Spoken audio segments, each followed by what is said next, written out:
Hello, everybody. Thank you for joining us on a Thursday evening. We have the movie club coming up here again, and I'm on to, I believe, the episode 14 we're going to be at this point. So I'm pretty excited that, it's still going. I'm still having fun meeting new people out in the community and getting to share that with everybody out on YouTube. So, like I said, excited to have you out here, whether you're joining us live tonight or if you're coming in on a replay of this. Thank you so much for any time that you spend with us. So I'm not going to spend any or waste any more time on here, but so for number 14, we're going to have tonight, we're going to go ahead and bring out, we got movie buff Grant. We got Grant in the house tonight. How we doing tonight? We're doing okay. We're doing Doing okay? okay. All right. That's all we can ask for, right? Yeah, that's all. That's all. Well, you might be getting worn out at this point. I've seen you're kind of making the rounds a little bit. You're doing a YouTube live streaming tour. So how's that going for you so far? For right now, it is going pretty well. I just had the live stream with Twin Flicks Yep. yesterday, and then I had By the Numbers episode 65 with Autism Awareness Month. Even though that I was not in it, I had two reviews out. One of them, spoiler alert, there is a bunch of swearing on that one. It was not something that I planned, but they kept the copy in forever, and I'm just gonna say my mom is not gonna like it one bit when she sees the review. She's not gonna like it one bit, but hey, they got what they asked for. They didn't want to have a PG version, so I just decided to take a little bit of the spice from my autistic brain and come up with the maturity in that review. And it's the first Omen, I believe. Oh, That okay. was the other one. Okay. I'm actually scheduled to see that tomorrow. So I have not watched that one yet. So, No spoilers. It's good, and it stays true to the original, like everybody else said. okay. So I don't know if you've ever done this too much. Have not done this forever, but this is kind of my skip day for tomorrow. I took tomorrow afternoon off from work. Where I'm like, things have been dragging. I've been a little tired. Like work's been busy. I decided to take the afternoon off, and I'm going to do a double feature in the theater tomorrow. So I'm going to do Abigail and then The First Omen. Uh, And somebody I was talking to somebody just recently on Instagram, and they're like, okay, that's kind of funny, Corey. You're having a tough time at work and you decide you're going to take the afternoon off and watch two horror movies in a row. What's up with that? So, hey, I've never said I made sense, but that's what my plan is for tomorrow afternoon.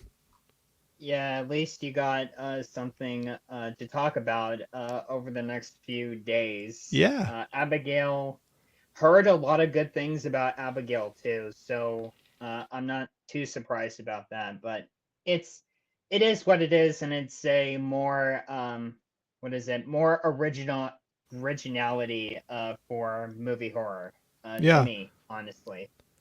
So you were talking about Dave and Rich over at the 4K Lowdown.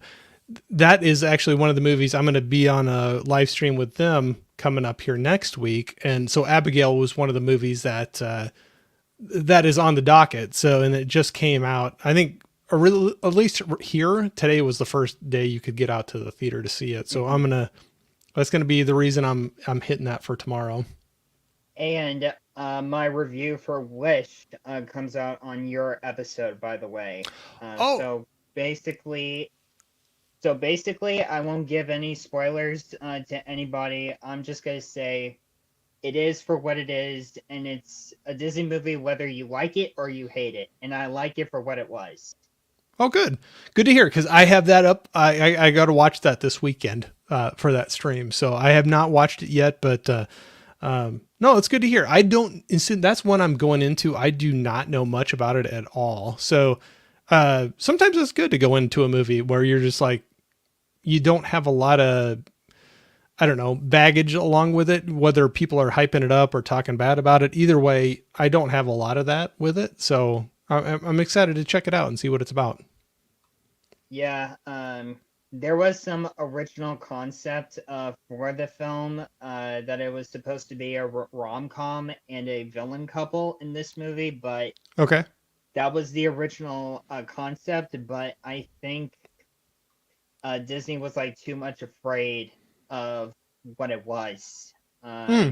Okay. So it was just an evil king, and just a hero girl. That's it. Not no human star or anybody else. That was the original concept of Wish and what truly was it about. Okay. But unfortunately, we didn't get to have that. But I was very disappointed. But still like the movie though. It's Still like the okay. movie. Yeah. Yeah, it's okay. But it bombed at the box office, which makes sense. But Well, I'm not gonna get into too much. We got plenty of time to talk about anything else but that. oh yeah, absolutely. And I'll just say, not to stay on that too long, and we can move off of it, but I don't put too much weight onto the box office, what it brings in, because I found too many movies that I ended up really liking that bombed in the box office, you know? So it just boils down to what connects with you and what you enjoy watching. Yeah, And it doesn't matter if everybody else is going out in droves to pay to go see it. It's as long as you have some enjoyment out of it. yeah, I think I did. I think I Oh, good. did. Good. At least of right now. No, that's Starting to good. think second thoughts. Well, No, and I'm that's kind of, kidding. no, but seriously though, sometimes you like watch a movie and you have an initial reaction and then you can come back to it and or think about it for a little bit. So have you had? I want to jump in here. I see some people out in the chat here. I want to hit that real quick, but that just made me think of, sometimes have you ever had it? And I've run into this quite a few different times where I've watched the movie and felt one way about it. I came back for a rewatch and changed my mind a little bit. And sometimes it's nice to have that little bit of you separate, kind of think about it, and come back to it. Do you rewatch many movies and reassess how you feel about them? Yeah, I rewatched a couple of movies this year actually. One of them being The Cat in the Hat, Oh, and okay. it did not age well, unfortunately. The reason why is because there were so many things that would not be made today, especially the cat in a woman's suit. That was cringe. It was part of the fun song that was made. Was this the Mike Around Myers one? That's the one. That's Yeah, the yeah. one. Okay. It's been Uh, a long time since I've seen it. I just yeah, was making sure I was thinking of the the right Cat in the one. Hat, Yogi Bear, which came out in 2010, did not age well since I was a child, so I just bought that under my memory. And uh, I'm I can get into how movies that can age well and what does not, but I can think of three. I will say one more, and then I'm just gonna leave it as it is. And Bring it. I am going to say Shark Tale. With the Oh, whole, um, like I watched it a bunch of times when I was a kid, mainly thanks to my mom, who had a car that had a portable DVD player. yeah. And that was one of those movies that I watched. And I like shark movies, but friendly ways necessary. But this one did not age well, especially with the whole racial stereotypes of the mafia, Mm. Godfather aspect of the film. It has been a long time since I've seen that one. I know I've seen it, but it's been it's probably when it came out in the theater. So yeah, it's interesting to revisit movies and just kind of reassess where you are at with them. So all right, cool. So That well, I came tell out you in what, 2004. what's that? It came out in 2004 Okay, of Shark Tale. That's it. okay. No, no, I was gonna say it's been a long time since I've seen that one, but no, I'll have to maybe check it out again and see what I think about it. So Yeah. I tell you what, so I jumped in here real quick to start talking. I see some people out in the chat. So if you're okay, we'll maybe run through a couple people that are out Mm-hmm. there. So this is the main reason I do it is to get me I get to meet people like you, get to know you a little bit better in your movie watching and your collecting journey, and then having people jump into the chat. I always have a good time with seeing who's out here. Sometimes they're poking fun at me. Sometimes they're just hanging out and like asking questions. So we'll run through some of them quick and see what's going on. Yep. But we got what's Johnny watching saying what's up, cool kids. And then we got John Doe Juggalo saying good evening, everyone. Mm-hmm. Got Holland saying hey, Corey and Grant. What's up, Holland? We're official now. I always joke with him. He makes a live stream official when he comes in and says hi on there. So yeah, at least. Yep. Johnny, Jeff. Okay. So everybody's saying hi. Chrissy is saying evening all / that like button for this great dude. Thank you very much, sir. Yeah, slash the dang button, at least. I did the mute. I did the little bleep button on there. So yeah. That's all right. I know where I'm going at. I just transition one word into another. So yep, you don't have to. Nothing wrong with that at all. Censor anything. Absolutely. So. We got Jane Doe. Letty's in here saying hello, Jeff, Johnny, Holland, and Chris. So hey, Mom, how are we doing? She's a mom of a. So we just a little bit earlier we were saying hi to Jeff here. John Doe Juggalo, that's actually his mom. So she's a great supporter. I love seeing her out here in the streams. She's awesome. Chris C saying hey to Jane. Saying hi. I'll kind of jump through some of these. If I miss anybody's comment, it's not on purpose. I'm just kind of running through these real quickly so we can keep on talking. But I want to at least see who all is out here and say hi, because this is so much fun when we get a group of people together for a common purpose and to have fun. So Chrissy was saying rant coming on Exorcist Believer tomorrow, a big one. So I'll say I've never seen it before. Have you, Grant? I've heard what it did at the box office and the director quit after that. So Exorcist 3, Exorcist Deceiver is on hold until further notice. Until a proper, better story for both Believer and Deceiver gets full justice. Yeah. No, I've heard plenty about it. I have not watched it at this point. So that's one of those things where I don't want everybody to tell me what to watch and what not to watch, but I have so many things on my watch list that I want to see. So if I hear a lot of common conversation from people that I've seen recommendations that I really like from them before, and if they're like not on the positive side with it, it's just not going to raise really high on my watch really soon list, Mm-hmm. We got Tiana in here. Tiana saying hi, everybody. Hey, Tiana. Love seeing Tiana in here. And everybody else does too. We got everybody saying hi to Tiana. I get tongue-tied a lot. Sorry. To Tiana was tough for me, apparently. So we got people saying hi. Love it. Saying hi to Lady Jane. We got Tony in here. Good evening. Hello, Tony. Hello, Tony. Always good to see you in here, man. And saying hi. We got Dell. Dell, thanks for joining us tonight. Saying what's up. Dell. So we'll run through some of these. Sorry, we'll get back to the conversation. No, it's okay. I'm not in a bad rush.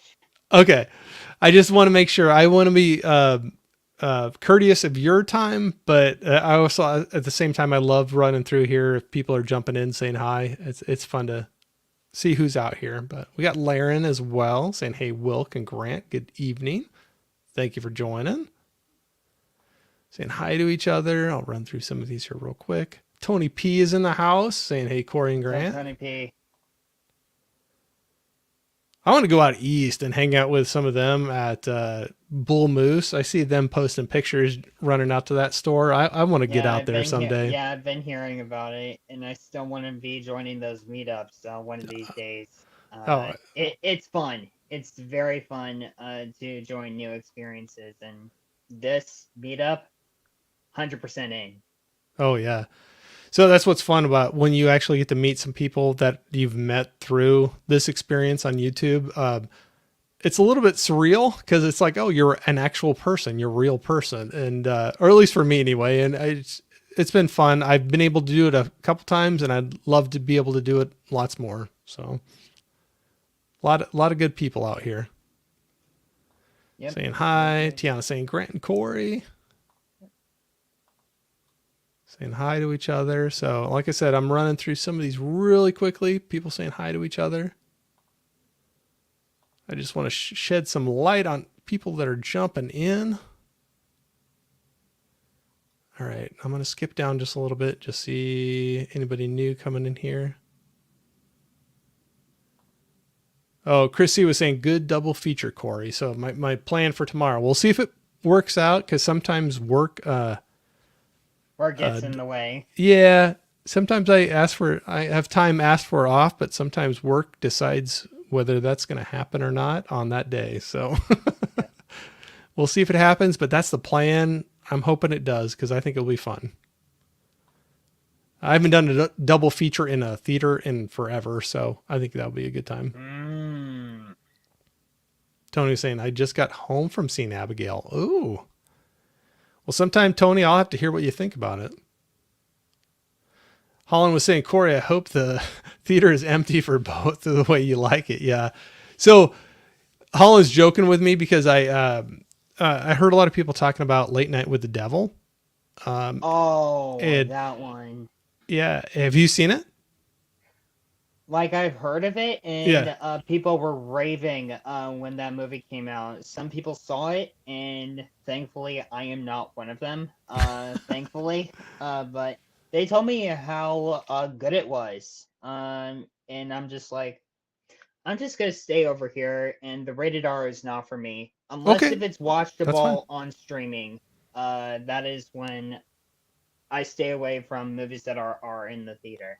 That's okay. You know, everybody, that's why they make different kinds of movies. It hits people differently and there's not a right or wrong. It's just what fits for you. And, so what he was joking about is I actually went to see that because they had a very limited run of that movie in my area. And I was like, well, if I'm going to see it in the theater, I had like one night that worked for me. And I went to it. It was a Monday night. It was a late Monday night. It was the last showing of that Monday night. And I literally, like, not joking around, like I was the only person sitting in that theater watching it. Wow. And so I was joking because I was like, it made it a little creepier for me anyway, watching a horror movie all by myself. And I came home and I told my wife and daughter about that. And my daughter was like, she goes, you seriously was the only person in there watching a horror movie. And I go, yeah. She goes, nope. She goes, I would have been out of there. I would have walked out. I don't care if I paid for a ticket. I would have been out of there. I was about to say, with the daughter, I would not bring her into the horror movie unless no. Like PG-13, at least PG-13. No, my daughter and my wife are not horror fans, and that's okay. And that's where I'm like, there's different movies for different people, and that's okay. But no, that's not their thing. But she was just saying she has watched some before. She's a senior in high school, so she's, you know, at the 18-year range, and so she's seen some before, but it's not her thing. And I'm like, that's okay. It doesn't have to be, you know, you can enjoy what you enjoy, and it doesn't have to be a scary movie. But then there's others that just, that's what they want and they love it. And that's why they make different movies. And like Dave and Rich said, all films are subjective. Yep. At least. Yep. Absolutely. For sure. And we got Gizmo in here. Thank you, Gizmo, for joining in. He says hot dog and ketchup for Corey. I don't know what that means, Gizmo, but I'll take a hot dog and ketchup. We'll go with that. So he likes to give me a hard time. I'll take a hot dog with cheese, but not ketchup and mustard. Hot dog and cheese. Okay. I don't know if I've seen that one before. We used to have a place. There was a little ice cream shop when I was growing up in a small town near me that they would do cheese, but it was a chili cheese dog. Have you ever had that with chili on there and the cheese on top of it? Okay. Yeah, it's good. Yep. We've done that before, but saying hi to everybody. We got Mika in here. Mika, Double Feature Podcast, saying, hey, everybody. Love seeing you in here. So sometimes when Mika's around, Kira's around too. So I'm just going to automatically say hi to Mika and Kira because I love them both, and usually one's around the other one. People saying hey, we'll run through here quick. So we got Laren in here saying hey to Mika. All right. Sorry, Grant. I'm a little still new to this, so it takes me a little bit to get through some of the chat. It's okay. It's okay. Like I said, no rush. No rush. All right. Well, I appreciate it because, like I said, I'm still working at this whole thing. So, Dell was saying seeing Grant drop F bombs was like hearing Mr. Rogers swearing. Shocking, but cool.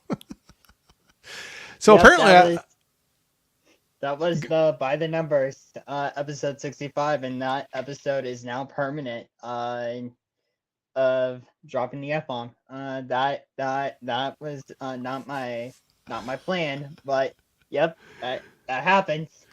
well, I tell you what, we don't always get to plan out everything we do. And two, I'm sure if that's the worst thing you ever do, you're going to be living a good life. You'll be okay. So there are other things in me that I want to try, but I'm like, not the right time, not the right time, not the right time.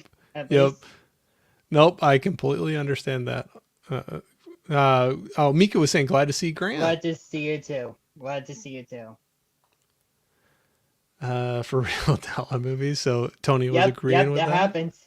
That happens. That happens. So it's kind of funny when you get on Instagram or YouTube and you kind of get people form kind of a image of you, right or wrong. And I had somebody saying that actually not too long ago too, where they said, all I want to see is Corey cuss on a live stream. And I was like, really? Will that make you that happy? I mean, I will. At least once or twice, but not with me around. So that's where I was like kind of laughing. I'm like, well, it's happened before. I don't do it like on a regular basis, but I'm not going to say it doesn't happen. But I just thought it gave me a good laugh where they're just like, all I want to see is Corey cuss on a live stream sometime. And I'm like, well, it'll probably happen someday. Probably next week with By the Numbers episode 66. Actually, they probably will be the ones doing it. I'll just be sitting laughing, trying to hold my, like putting my mute on because I'll be laughing at them. But they're funny guys. I love them. Yeah, they are. They're good guys. Gizmo saying Grant has the kind of ceiling you want to Spider Pig walk on. I don't know what that. Oh, maybe Spider Pig, the Simpsons movie reference right here. But I do want to say, Gizmo, that I did watch there we go. The Cannibal Holocaust and Ferox, and boy, they were tough to watch. I will tell you that, because that pig, jeez Louise, man, I couldn't get through it. The animal cruelty in that film, and it was part of Video Nasties. One of the toughest movies that I had to watch. Cannibal Holocaust? Holocaust and Ferox.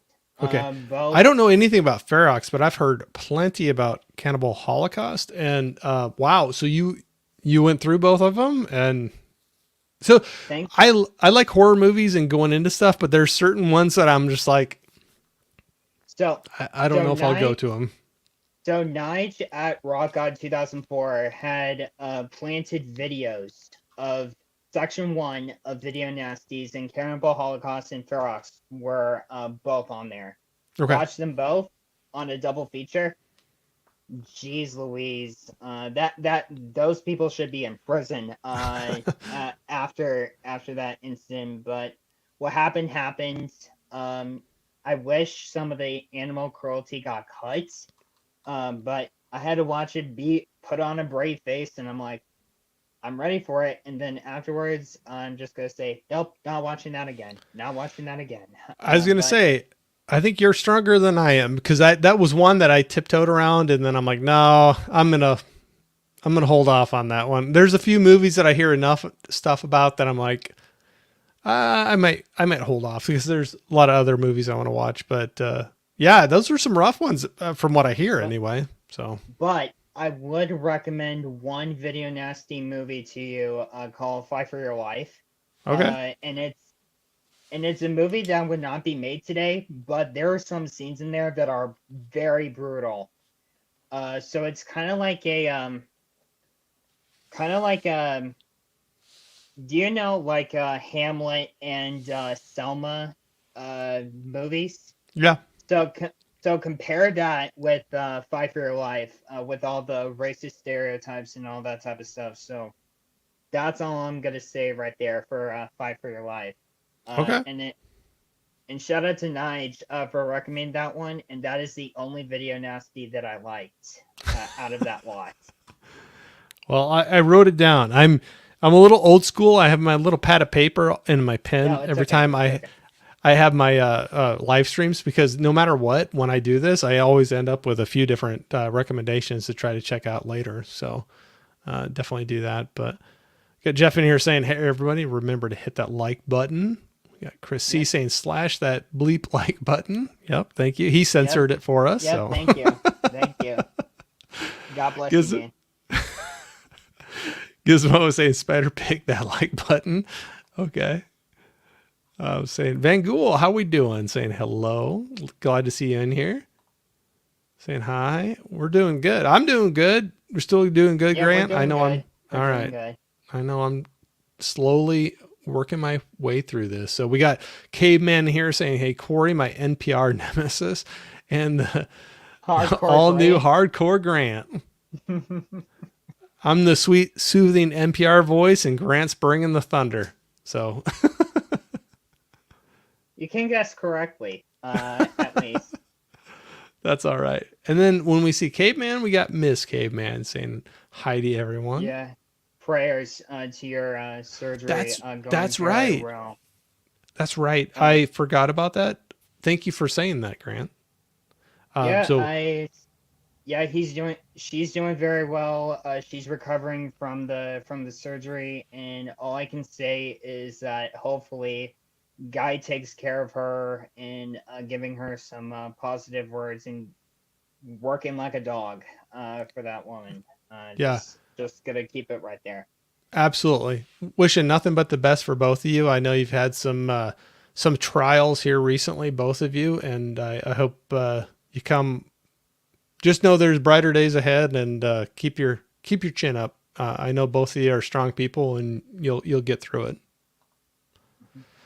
Chris, see you saying evening, my fellow geeky brother guy, probably to Guy there. So saying hi to each other. Okay, I'm gonna go through some of these quick. If I skip somebody, I'm sorry, but I love this though. I never get annoyed with this, so I hope Grant hang in there. I No, love no, it's people okay. chatting, It's but okay. it's just sometimes it's so hard to keep up, and I want to hit all that I can. But and I love people saying hi to each other, greeting each other, wishing them the best. And K-Man, Miss K-Man was saying, hanging in there, Tony. Great living with good meds for the pain. Good. You're good. Take care Good. of yourself. Take care of yourself. Take it easy. There's no rush, and you'll be back to 100%. Just give yourself some time. Van Gool said, so many in here that I follow it tonight. Yeah, no, it's fun to see that.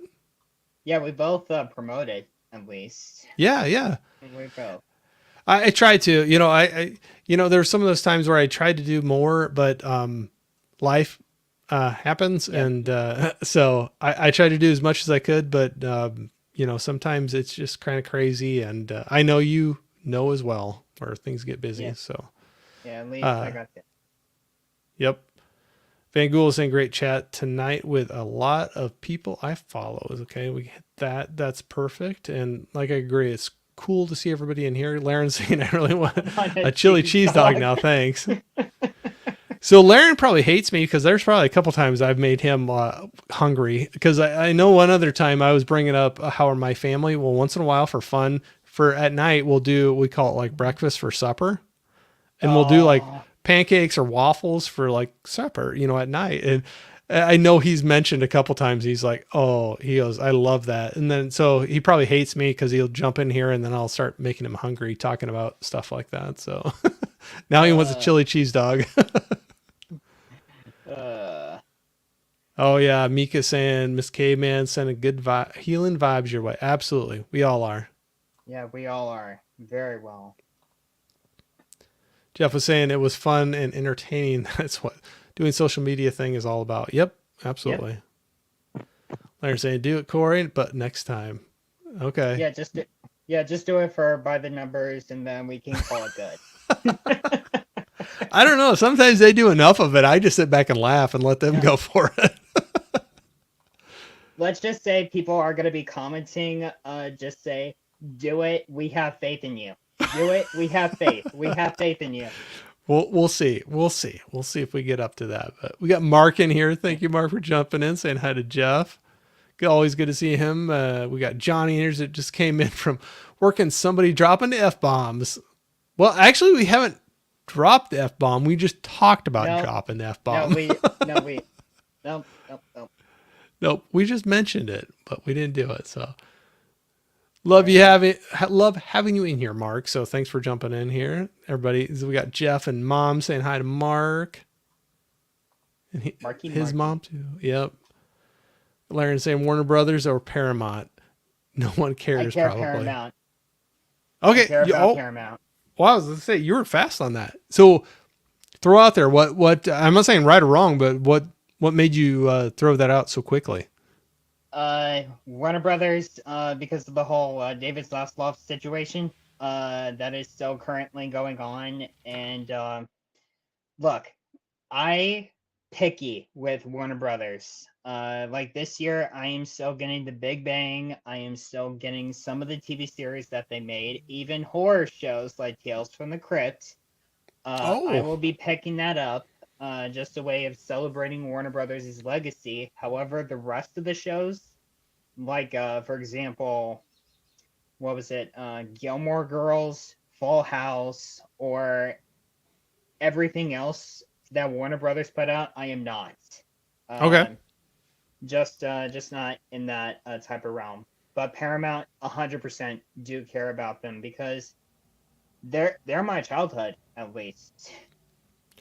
Well, and that plays a big part in it. I think when you have some sentimental ties, some nostalgia for certain properties, that plays a big role. Whether you think they're the best ever, you just have that tie to them. And I can relate to that. There's just some that I can honestly look at some stuff that I have a deep, deep tie to, and I can say it's not the best stuff ever, but it hit me at the right time in my life and it connected with me. And yeah, that's going to be something that they release it. I'm going to buy it. Yep. So Caveman was saying hi, Jeffrey, and saying hi to Mark. Video Nasties. Grant is speaking my language now. Actually, go thank Nige because he got me into it, at least.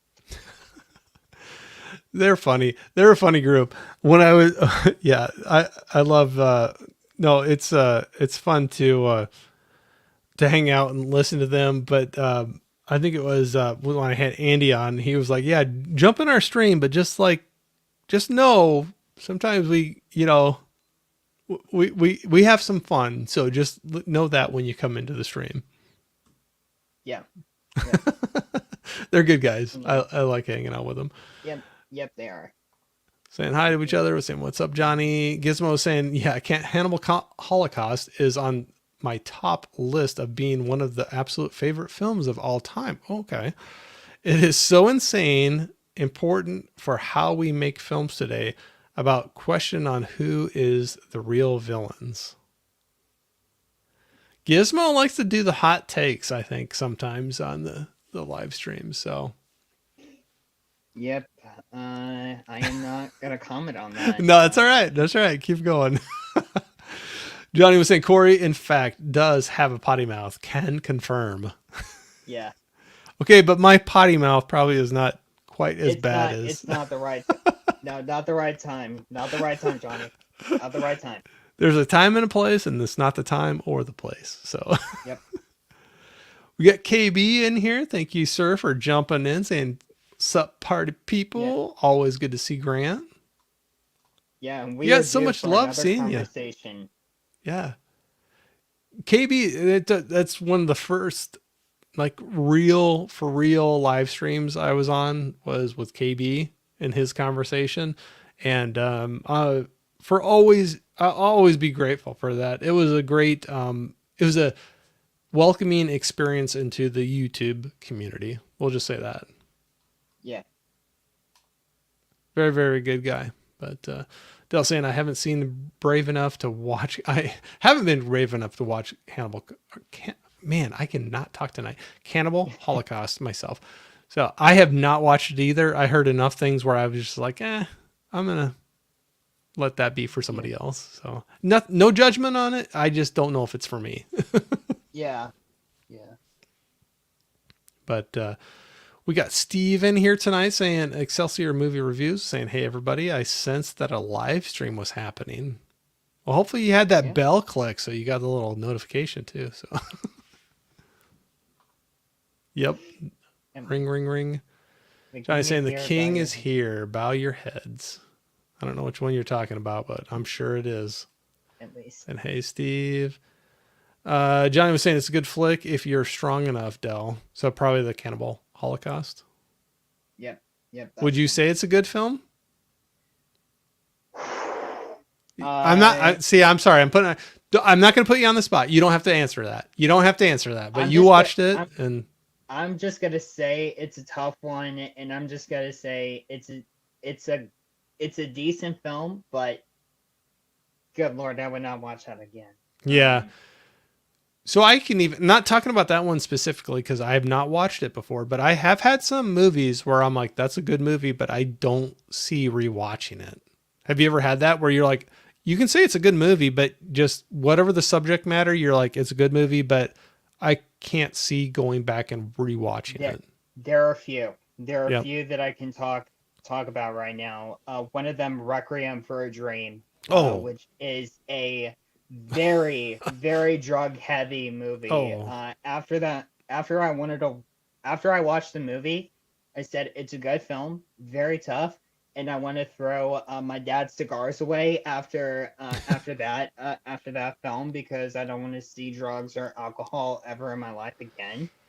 But I did had sweet alcohol after that film, but just like a little sip. That's how we Atkins families go. Get a little sip and think about your taste buds, and then move on to a regular drink like a Coke or a Pepsi, at least. Well, so, it's just Requiem for a Dream. Yeah, no, go for it. No, sorry. I'm sorry. I'm cutting you off. I'm sorry. Requiem for a Dream is one of them. The other is what just came out recently, The Whale, with Brendan Fraser. I haven't seen that one yet. Again, on your sticky pad or notepad, The Whale is a tough watch. I will say it. It does describe Brendan Fraser's character in that film was very, very good, and I'm just gonna say it right here. It is uncomfortable. There are some emotional scenes in the film that you have to be prepared for and get some tissues when you need it. But The Whale, and another one is Sound of Freedom, which came out last year, and that's what you can get it on physical media. It's out now, at least. But Sound of Freedom is again one of those films that talks about real life situations about trafficking and what is it? Trafficking and child domestic violence, and it's a tough watch. And I will say it's a good film, and I will not be watching that again. I'm glad that I watched it once for all three of those movies because they were tough hitters. Yeah, Sound of Freedom is one that I've wanted to watch for a long time, but I've avoided it at the same time too because it's kind of like sometimes it's easier to not watch some of those things that you know are happening, and I just know it will be a tough watch. I want to see it at some point, but in The Whale too, I wrote that down. I have not seen that, and I heard Brendan Fraser was just amazing in it. So it's one of those movies that you have to put a brave face on. Yeah, at least. So sometimes people ask me on these streams what my favorite genre of movie is. What do I go to watch all the time? And I don't try to take the easy way out, but I'm very much a mood watcher where I just have to be in the right mood to watch certain movies. So I don't mind a tough watch. I don't mind a sad, depressing watch, but I have to make sure I'm in the right headspace to watch that. Mindset. Yeah. So there's some I'm like, I want to watch it. I know I can handle it, but like, I could be like sitting there and I'm like, tonight's not the night. Tonight's not the Yeah. night to watch that. You got to be at the right spot to do it. Mhm. I don't know if you can relate to that at all, but it's just kind of how I go. But Yeah, I can. I can. yeah. Miss Caveman was saying my caveman's taking good care of me. Good. Yeah, You got good. each other to take care of each other. So get over your stuff and stop. Yeah. You guys need a good, easy run for a little bit. I think you both have had some stuff going on. So I'm just gonna say that Miss Caveman deserves a freaking cookie for being brave at that hospital. Just at least. But they're that's just me. That's just me. sorry. My throat dries out so No, easily. it's okay. So It's I don't okay. mean, I deal with it. yeah. Sometimes I feel like some days I'm good. And then other days I'm like, I feel like I'm picking up my glass, like every other word. So, but yeah, no, absolutely. Wishing nothing but the best for both of you. So saying hi to each other. Gizmo saying, and the music is so beautiful. Actually weird that, Get the comments. Get the comment right now. we'll move on. We'll move on. Sub to everybody in the chat. Thank you. K-Man's always a Thank you, great Guy. supporter. Yeah. Always a great supporter. KB saying, my friend Laren, salute. Johnny, hey Jeff, saying hi to each other. So, okay, I'm going to skip through some of these real quickly. So, wait, I don't know I if I love just did talking about food. I love breakfast for supper. Breakfast for dinner, we call it. Yep. Breakfast for dinner. There we go. Breakfast for dinner is the best. Yep. Yeah. I don't know if I accidentally deleted somebody's comment. If I did, I did not mean to do that. Sometimes I'm clicking on things to just go to the next comment and it moves on me and it does stuff. Like, so one time Dell is in here tonight. One time I accidentally like put him in the timeout on a stream. I have never felt so bad in my entire life. Like, it was not on purpose. It was not on purpose. I was going to click something and everything moved and Dell will be like, yeah, whatever, Corey. But no, I've never felt so bad in my life. And I couldn't figure out how to like stop it. And everybody's like, calm down, Corey. You'll be okay. It was just like a 10-minute timeout. He'll be back in here. Yeah, so he'll be back. but I don't know if I just did that to somebody. If I did, I did not mean to. So Mark was saying breakfast for dinner. Yeah. It seemed it was always funny. That was never something that we had to talk our kids into. They would just be like, yeah, let's do waffles or pancakes for breakfast or for supper. Came in saying, Corey, you have you ever had a Skyline Coney dog? They are, oh no, I have not. I have not. Okay. I don't know where you'd get that, but okay, we'll skip through some of these. Oh, we got the wild guys in here saying good evening. Thank you for joining. Thank you. So I promise we're going to talk about other things. I know I'm going here for a little bit. Okay, I'm not that picky. But people are excited to hang out with both of us. So that's kind of a fun thing to have that. Keep them right? coming. Keep them Yeah. Tony was saying, I hope I haven't missed the You Thomas and the... No, we have not You yet. didn't. We have not yet. You didn't. And I've watched both, so we'll At get least into them. You got something. All right, we'll go through here. Mark was saying, I got to throw something out there. I love jumping on these live streams because of the outstanding people in the community. This also could be $4 Texas. This also could be $4 Texas margaritas talking, but everyone is awesome here. Hey, are you at Texas Roadhouse right now watching us? Wow. So, but no, I couldn't agree more, Mark. It's fun to have everybody out here talking and joining in, and 99% of the time you just run into just good people that just want to hang out and have a good time and talk about movies and things we enjoy. So it's always fun.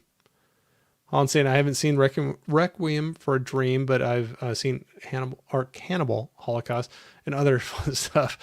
Yeah. So I've seen Requiem, and that's a very depressing movie. Very, very depressing. Yeah, it is.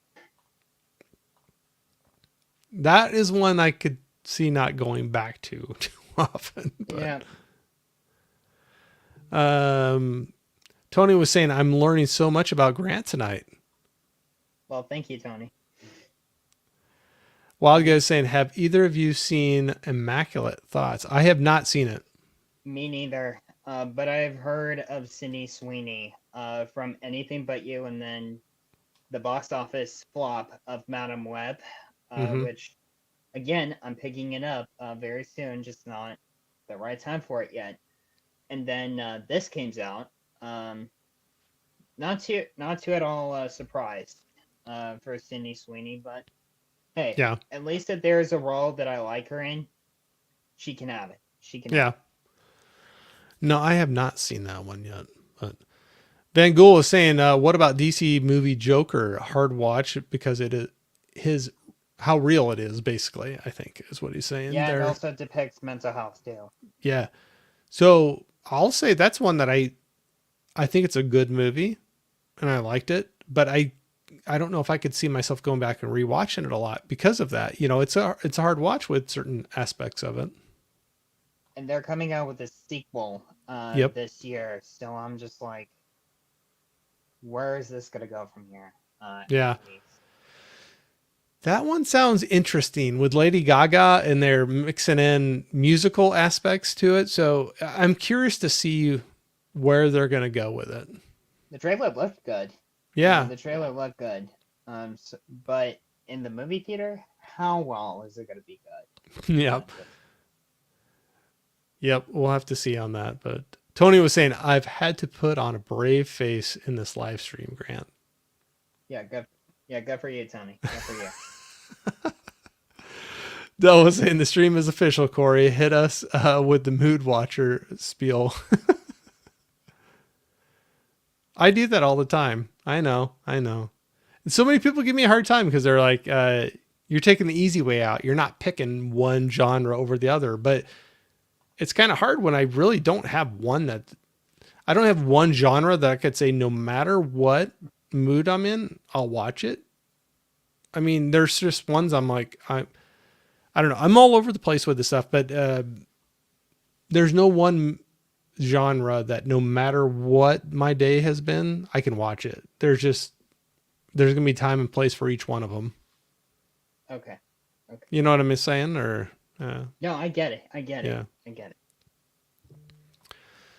Going through here, Dell is marking his bingo card from probably some of my things I say every single time that I'm on live stream. But Steve was saying, you can't put me in a timeout. Did I put you? He can. He can. And maybe I did on accident. So I think I've only accidentally put people in timeout. I've never actually purposely put people in timeout. So Steve, if I did that to you, I'm sorry, man. You guys do a movie and a food podcast with them. Okay. So we'd have pairings of what would you watch while eating waffles? We'll do that sometime. So. No, I would just have chicken and waffles at least. There you go. Got people, other people jumping in saying, "Yep, we'll do that too." K-Man saying 21 watching, 17 likes. All right. So, all right. I think I'm getting caught up here. Steve was saying, I like the first Omen more than Immaculate, and I can see why Immaculate was released first. Okay. Yeah. All right. I think I've, no. As soon as I say like I'm all caught up, we got Tony in here. We got 100% Excelsior. As soon as I'm not ready to say something, somebody proves me wrong on that. So, all right, I'm going to put a pin in it at that point. I know we've been talking for a little while. So, Grant, first of all, I know kind of circling back again, thank you so much for being on the show. I enjoy being able to meet new people in the community and talking to them. And I know you're somebody that I've seen around before through Instagram or other YouTube channels, but have never connected up personally like this before. So I appreciate you taking the time to do it. So right off the bat, there's a few things we talked about before that we want to dig into. First, just to hit on it, however much you want to, just whatever you're comfortable with. But I know April is a significant month, to go along with that. And that was something maybe we'll hit on a little bit too, but we have Autism Awareness Month for this month. And I don't know if you want to hit on that at all, whatever you feel comfortable with, but I know that's a big thing we kind of touched on a little bit talking ahead of time with this. Yeah, it was. And I'm just gonna say Autism Awareness and Acceptance Month is a very important month for me to be represented within this community, and not just with this community, but all communities. Just to say that how lucky I am to be in a family with well-written parents and two brothers, to say at least. But I think most of my autism awareness is just posting what I like, posting what brands that I care about. And again, I mentioned with Twinflix of companies and franchises that I care about the more. Like that question earlier, Paramount, DreamWorks, Marvel, Lucasfilm, Aardman, and I believe Full Moon, which we just added very recently. But all in all, I did collect movies in 2011, but and then like in 2020, I had to rephase my collection, which is kind of like I have some animation, but I don't have a lot, so that I had to really think about. Another thing is accepting other movies like cartoons and TV shows at least, which inspires with Nickelodeon, MTV, Warner Brothers again, which may not be the best thing, but at least I'm getting my money worth on it. Right.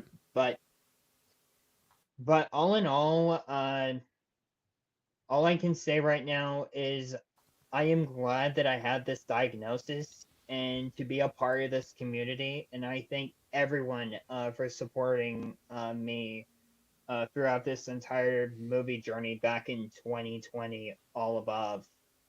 Just being who I want to be and have you guys supporting out for me. So that's it. Yeah, no, that's all you can ask for is just to be yourself, put yourself out there and have people to, be there to share that journey with you. So, and I'll say right off the bat, like autism is not something that I have a lot of experience with. And so I'll admit that, and that's okay. But that's where you can have those conversations and you can dispel some of the myths and the maybe preconceived notions of some things and to shed the light on the truth of, and like you said, it's Autism Awareness and Acceptance Month, and just to be able to talk about it. And, if people have questions, not to feel afraid to ask those questions, because that's where you learn and you move on from those points. That's where we come in. Yeah. At least. Yeah. So, no, that, like I said, I wanted to at least hit on that for a little bit because I know that's something that's, important to you. Well, it's important to all of us, but, it's something that when I first met you, that was something that, that came up in the conversation and that we could, hit on it when we were talking together. Mm-hmm. So moving on from that, for you, from that point, now we're going into the movies, and I know we got a few that we're going to talk about, but not if I can like just pick at you a little bit, but I know you're a big collector. You're a big movie watcher. Has this been something that's just been part of your life from day one? Or do you remember a certain point where you're just like, movies just really hit something for you that drew you in? So first off, I wouldn't say picky on watching movies. Yeah. I think my first ever movie that I saw when I was a kid was actually I had two. Shrek and Jimmy Neutron Boy Genius. Okay. Both of them came out in 2001. I waited until 2003 when I was allowed to watch these movies, and Yeah. they were a part of me. But I did not start talking until I was 4 years old, which is Okay. mind blowing to me. But I would say, but my first movie at the theater that I can remember was The Incredibles back in 2004, which was very solid at that year. But Yeah. uh, yeah, I think movies do comfort me at times, especially when we were going to places like Studio Movie Grill, AMC, Cinemark, Regal Cinemas. Any type of movie that I am okay of going, especially through the Alamo Drafthouse, Yeah. you are full in on going to movie theaters, and I'm just like, yeah, uh, I'm okay seeing Coco at the Alamo Drafthouse that year. So I went and had a good time. Good. So just what it is. Yeah. So I I don't think it matters what part of life you're in or what situations you're dealing with, or at least for me anyway. There's so many times where movies have been a comforting thing for me, like whether it's an escape, just to like take a break from the daily grind or stresses to watch that, or a pick me up, or just to bring emotions out of yourself. Movies have always have played a big part in my life, of doing that. And not saying you forget about everything else, but it's nice to have some things that you can just tap into for a little bit and just have that reprieve.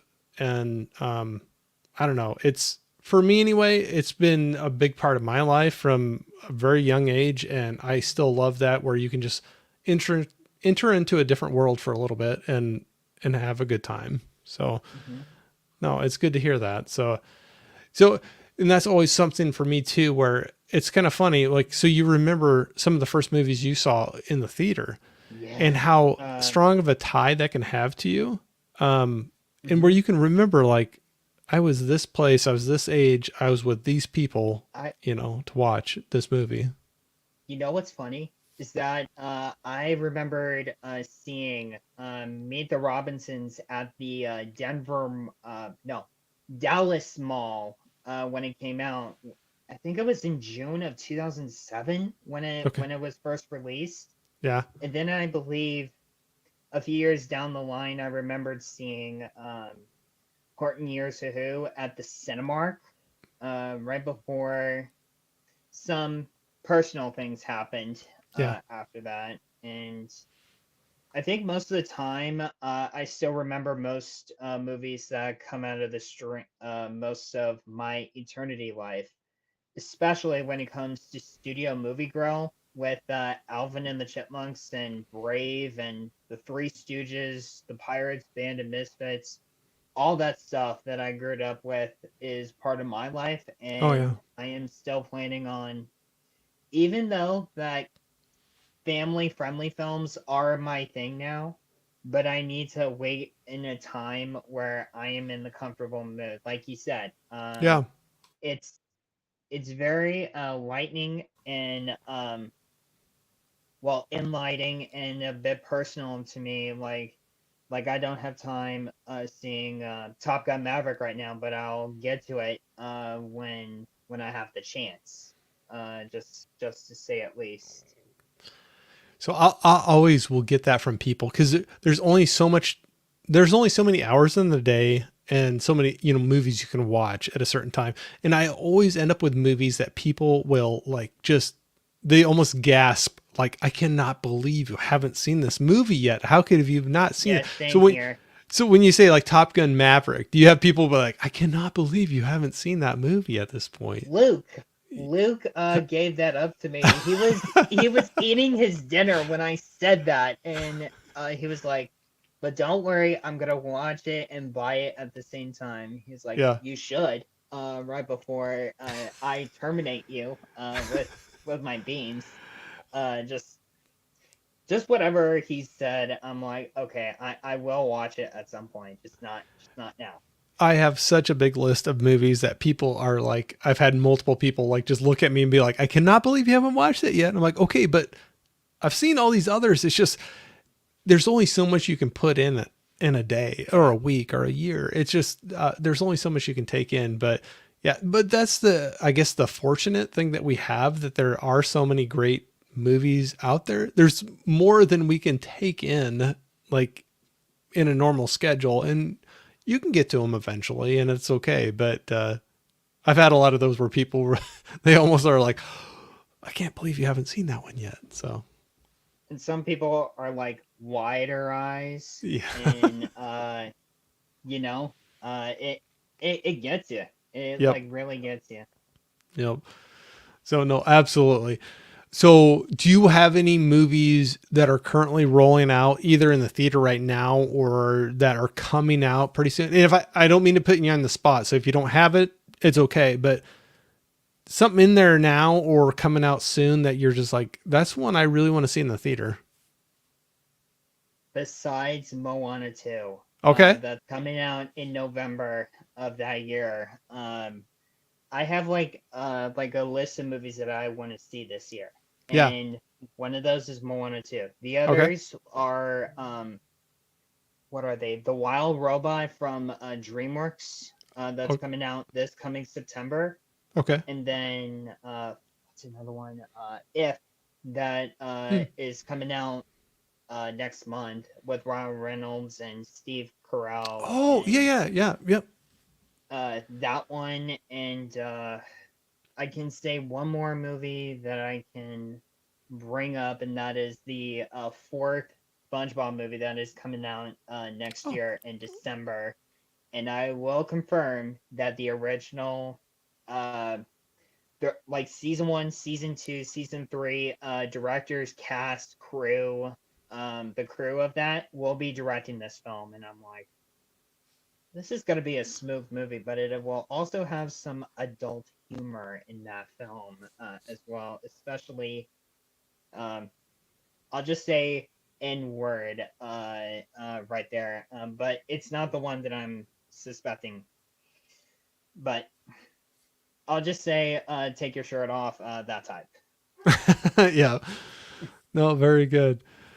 So no, we'll hit a couple of these real quick here. I saw a couple, and I'll go back to some other ones, but I saw Tony was saying he's got to head to bed tonight and return to watch replay, learn more about Thomas and the Magic Railroad and Hot Potato. Good night, everybody. So thanks for joining in Hot for Potato, what you the could best there. Wiggles. Story of the Yep. Wiggles. Story of the Wiggles. Okay. Yep. So, no, good to see you in here, Tony, but, Yeah. Good night, Tony. yep. So we got a few others, like throwing out some comments. So I want to be, respective of your time too. We'll hit some of the comments again too, but we can hit into some of the movies that you wanted to talk about tonight too. So I know you came when we started talking, there was a couple movies that were important to you that had some significance to you. Whether it was when you were younger or, getting older and watching them, but you came to me with like two shows and that and we kind of hit them in the order here, but the first one, Tony was talking about was Thomas and the Magic Railroad. And I don't know if you want to hit on, and I'll kind of open up the floor. I watched both of these. They're not ones that I grew up with. I know I'm probably much, much older than you are. I have some experience with Thomas the Train with my son when he was younger and him enjoying that. And I'll say right off the bat, I did not think I had seen this before, but as I was watching it, I started remembering things, and it's one of those that I think I watched it with my son at one point when he was younger, because there was just too much of it that I'm like, that just seemed too familiar. But it's one of those where you watch a movie once, and then maybe it was 12 years later you come back to it and you're like, oh, that seems familiar to me. So Yeah. I had those feelings with it. So I guess I'll open up the floor. What was it that drew you to this movie, or why you wanted to talk about it, and we can kind of explore that. So first and foremost, I want to give credit to my brother for putting me on the train hold for many years, and I'm still watching Thomas as of nowadays. But yeah, this movie was the only movie that came out right before the Great Discovery movie that came out in 2008, right around there. Yeah. So so I will say that the cast for that movie, uh, Peter Fonda, who we recently just passed away, Alec Baldwin, and Mara Wilson. Those two are very well, incredible actors. Alec Baldwin, not so much until the Rust situation Right. comes into play. But when I watched this movie, I actually had a lot of fun with it because that was like my childhood staple through that. And of course, you get to see a lot of characters that you haven't seen before. And I don't know how I can put this, but I grew up with the TV series and the movies that I watched over the years. And so far, there is no bad episode for me that I hated, except for the CGI episodes of 13 through 16, at least. There's like 24 seasons, and then the whole reboot, which I'm just gonna say, no swearing, but it is awful, at least. Uh, that is one way of Mattel ruining a good franchise, and I'm just gonna say I'm gonna leave it at the original. Yeah. And also documentary of Thomas and Friends was also very good as well. But I won't get into much spoilers when it comes to this movie, unless if you want to. But We there can is we can go either some, way. but there is a lot of things that I really did enjoy about this movie, going one scene to another, and then it's just complete childhood nostalgia for me. No, that's cool, and we could dive into that if you want to. So if you want to go into deep spoilers, I do this little like banner I'll throw up if we're going into Yeah. the spoilers. But if we're just talking in general terms of it, we don't have to do that. But that was one of the things where nostalgia. There's certain movies or TV shows that I think all of us kind of connect with and always have a love with. You know, no matter what age we are after that point, we always can go back and revisit it and have that connection to it. And this feels like this is one of those for you. And so when you're talking about certain scenes that really pull you in, is there anything you specifically you want to talk about that just really connected with you and it A little still bit, a okay. little bit, Okay. just a little bit. So just put in the spoiler Do you want me to put the category. spoilers in? Okay, Yep. we'll do Yep. that here. Let me. Definitely. Yep, we'll do that. We got the spoilers going here. So Okay, so there was a lot of good scenes in the movie, but I think the biggest character of them all is the main antagonist with the huge claw, Diesel 10. oh yeah, yep.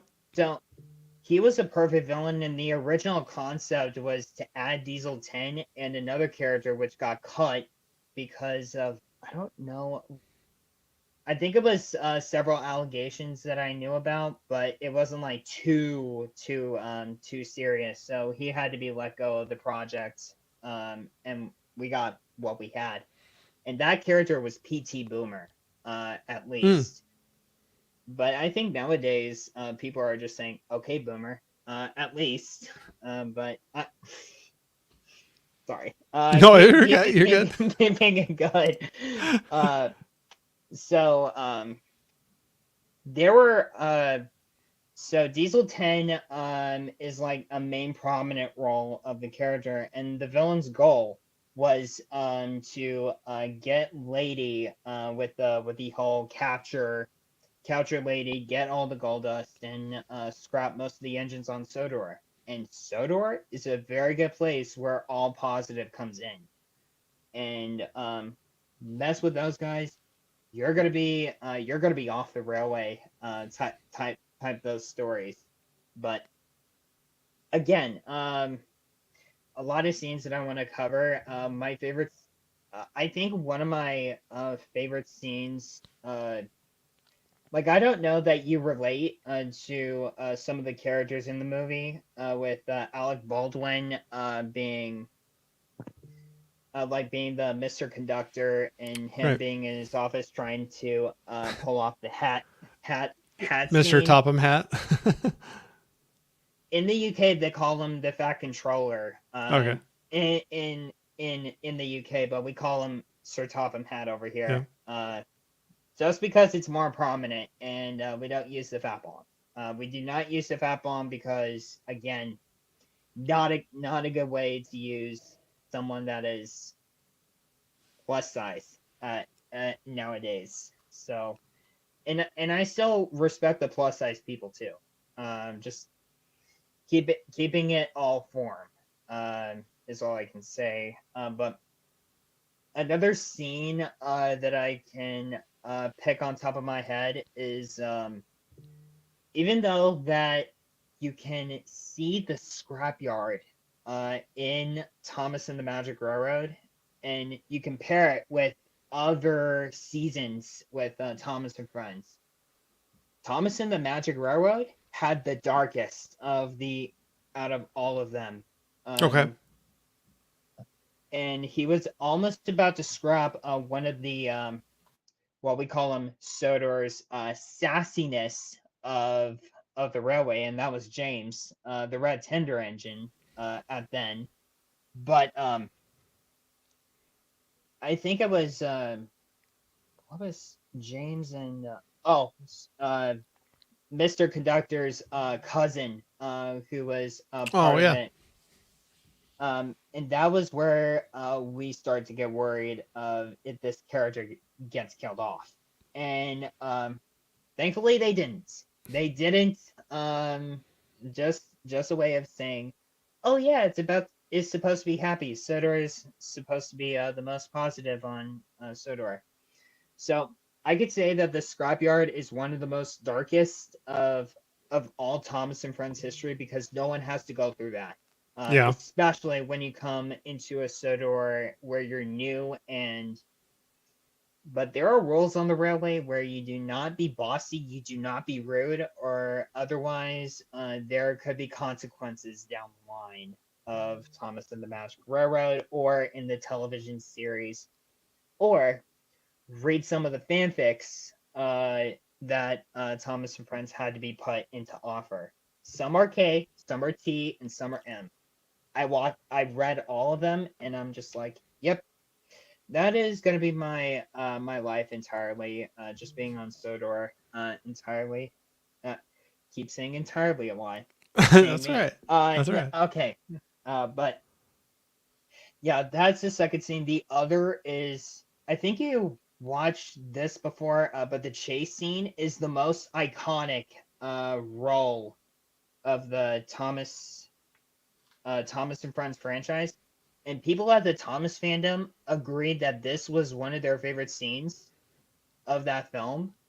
So when there's this iconic moment where the bridge is about to collapse, and bricks and walls are like going down to the river. I will not say the viaduct. The viaduct was about to be ripping off.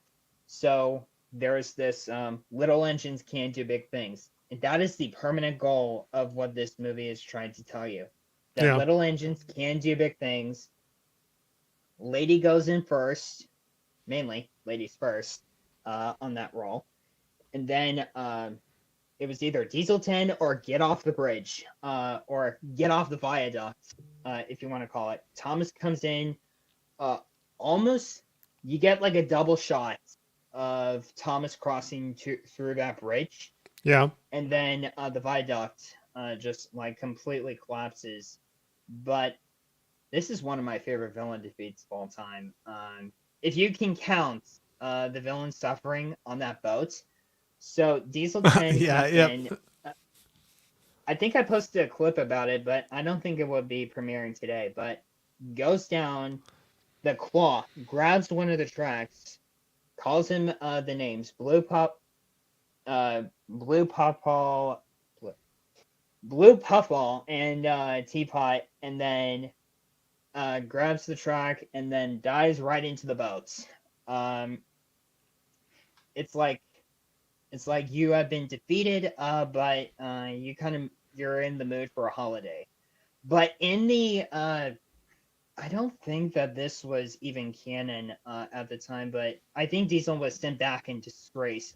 Diesel 10 and his twins, Splatter and Dodge, they redeemed themselves right before the chase scene even starts. Right. But they were sent back because of Diesel 10's plan, even though that was not shown in the movie. And then the whole ending was probably one of my favorite scenes, where the gold Oh, dust yeah. scene.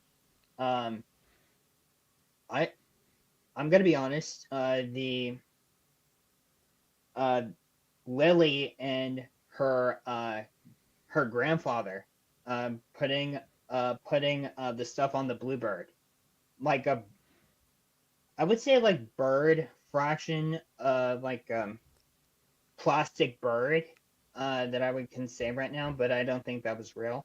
That is until you see the golden, uh, like a Hmm. rainbow bird, and then I'm just like I rewatched this movie like a couple weeks ago. I started crying through that scene because we got that happy ending, and I was like, there are some songs that resonate with me, and they get you a little teary eye, and I had a few tears. I am not gonna lie. That's okay. There were some, but with that being said, would I recommend Thomas and the Magic Railroad? Yes, but if you can only watch it once and give personal thoughts, go in there with low expectations first. Do not go in there with high expectations, otherwise it's gonna go down for you. But just go in there with low expectations, and go in there on what you like and what you don't like about the movie. Um, and another spoiler, which I am going to be mentioning, is some of those scenes I might be working on a Saga versus on the Thomas verse that I'm already doing as a passion project. Okay. Uh, just just at least. I won't get into many details on it, but I think this movie right here is a number one reason why you should check this out, because an 80th anniversary is on its way for Thomas and Friends next year, and I would 80th. say 80th. Okay. It came Okay. out in I think it came out in 1945, Okay. and I didn't realize that. so 1945 through 2025 is going to be a huge year for Thomas and Friends, and I would say watch it right before the 80th anniversary, and watch a couple of the episodes of Thomas and Friends that you never even seen, and being pulled out by fans. Just do whatever you can, and that's it spoiling this movie. So, when you first watched this movie, do you remember roundabout what kind of age you were when you watched it for the Four first or time? five, 4 or 5? four Okay. or five Yep. at that time, and I started liking it for what it was. Yeah. So I could see where it's a very positive story. Like so I can see where it could draw you in definitely where you got a good story, you got anything from any movie, you got the conflict, you got villains, you got heroes, you have a redeeming story, and then ultimately, like a good happy ending out of the whole thing. So that was one thing. Like I said, when I started watching it, I remembered I believe I've seen this, but it was just so long ago. I forgot a lot of stuff about it.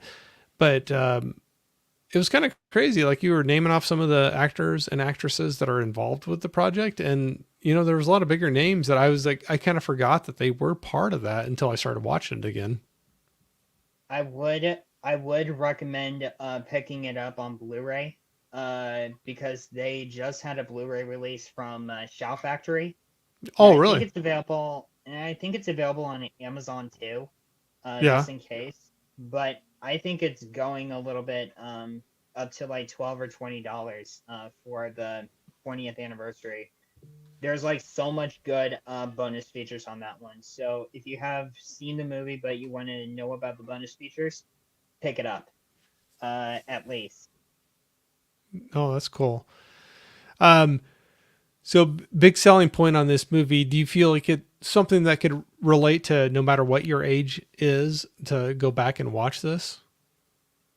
Uh, because of my autism spectrum, I would always go back every day Yeah. to the Thomas and Friends franchise and just say, hey, I love this franchise, but be more productive on what this franchise was going to offer.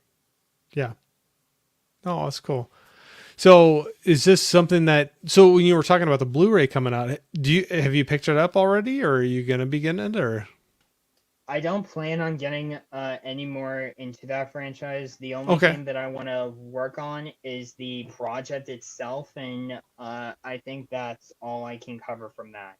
Okay. No, that sounds perfectly fine. So I'll be looking forward to hear it because you said you're working on some things. So is that something you'll be announcing through Very Instagram? soon, yes. Okay.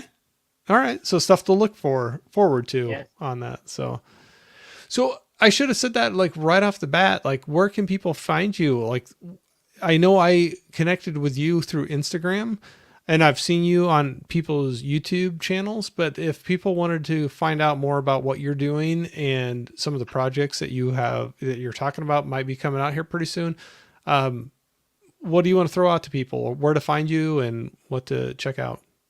So for right now, as we dive in the middle of the live stream, you can follow me on Instagram, Letterbox for movie reviews, and I think TikTok. But I don't post a lot on there, but I post mainly on Instagram because I think it's more prominent and Mm-hmm. more suitable for that age range for Instagram. No, very good. I was just looking here really quick. I know we had a few people talking back and forth. Uh, oh, I saw. I've been missing people, but Tim from Tim Talks Talkies was here. He said, "Yeah, I really liked Coco as well." I'll have to check Yeah, that out. I don't think I've seen that one yet before. So it's emotional, like yeah, very, very emotional, but it represents the Day of the Dead, and I currently love this movie and probably one of my favorite Pixar movies ever created, other than Inside Out, which is another movie that I would highly recommend too, all right, if you very good. haven't seen it. I have not, so I'll check that out. I'm always willing to. I love, like I said, I always love doing these streams where I get so many recommendations of things that maybe I've heard of. I just haven't gotten to them yet, but it helps kick it up the list a little bit to check out if people are like, yeah, you should really watch that. So Van Gool is saying I have a few I go back to that remind me of family members and that memory. Absolutely. Like we were just talking about, sometimes you can have, I'll do it with movies or music where I can hear a song or see a movie and just remember I was at this place with these people at this time, and it all comes back to me. And I think you said you kind of have that a little bit too, where you can just have that connection with that. It might be a movie, but it connects to a memory, and you can. Yeah. It's just kind of crazy how you're just like, okay, I was this age with my mom and dad at this place, and we watched this together, and I remember that. So, Yes, still remembered. yep. I'm going to flip through these real quickly. I think a lot of people are saying hi to each other. Tony, I know this probably before he went, but he says, I need to head. Oh, no, I already read that one. I skipped Yeah, down. you did that one. Yep. I'm good at doing that, rereading things. So, came out saying in 1990 in southern Indiana, they built a mega amusement 2-story mall with Indiana Jones themed mini golf with food court. First run movies, sadly gone. Way of the Dodo Bird. So, Yeah, sounds like it would have been you fun. did what you can. Mm-hmm. Pop Culture 33 saying just joined, and Grant just said, take your shirt off. Wrong time to jump in. I think that was earlier. Yeah, that was. That's where I get way behind. And it's kind of funny when you jump into like, what were they talking about? I'm like, oh yeah, we were just saying something about that about half hour Yeah, ago or something. Yeah, that was weird. It's okay. It's all for fun. No, Everybody's saying hi to each other. Was Johnny saying here, I am mistaken, or didn't they seal up a train in a brick wall, most likely yeah, killing him on the Thomas the Train TV show? it's not.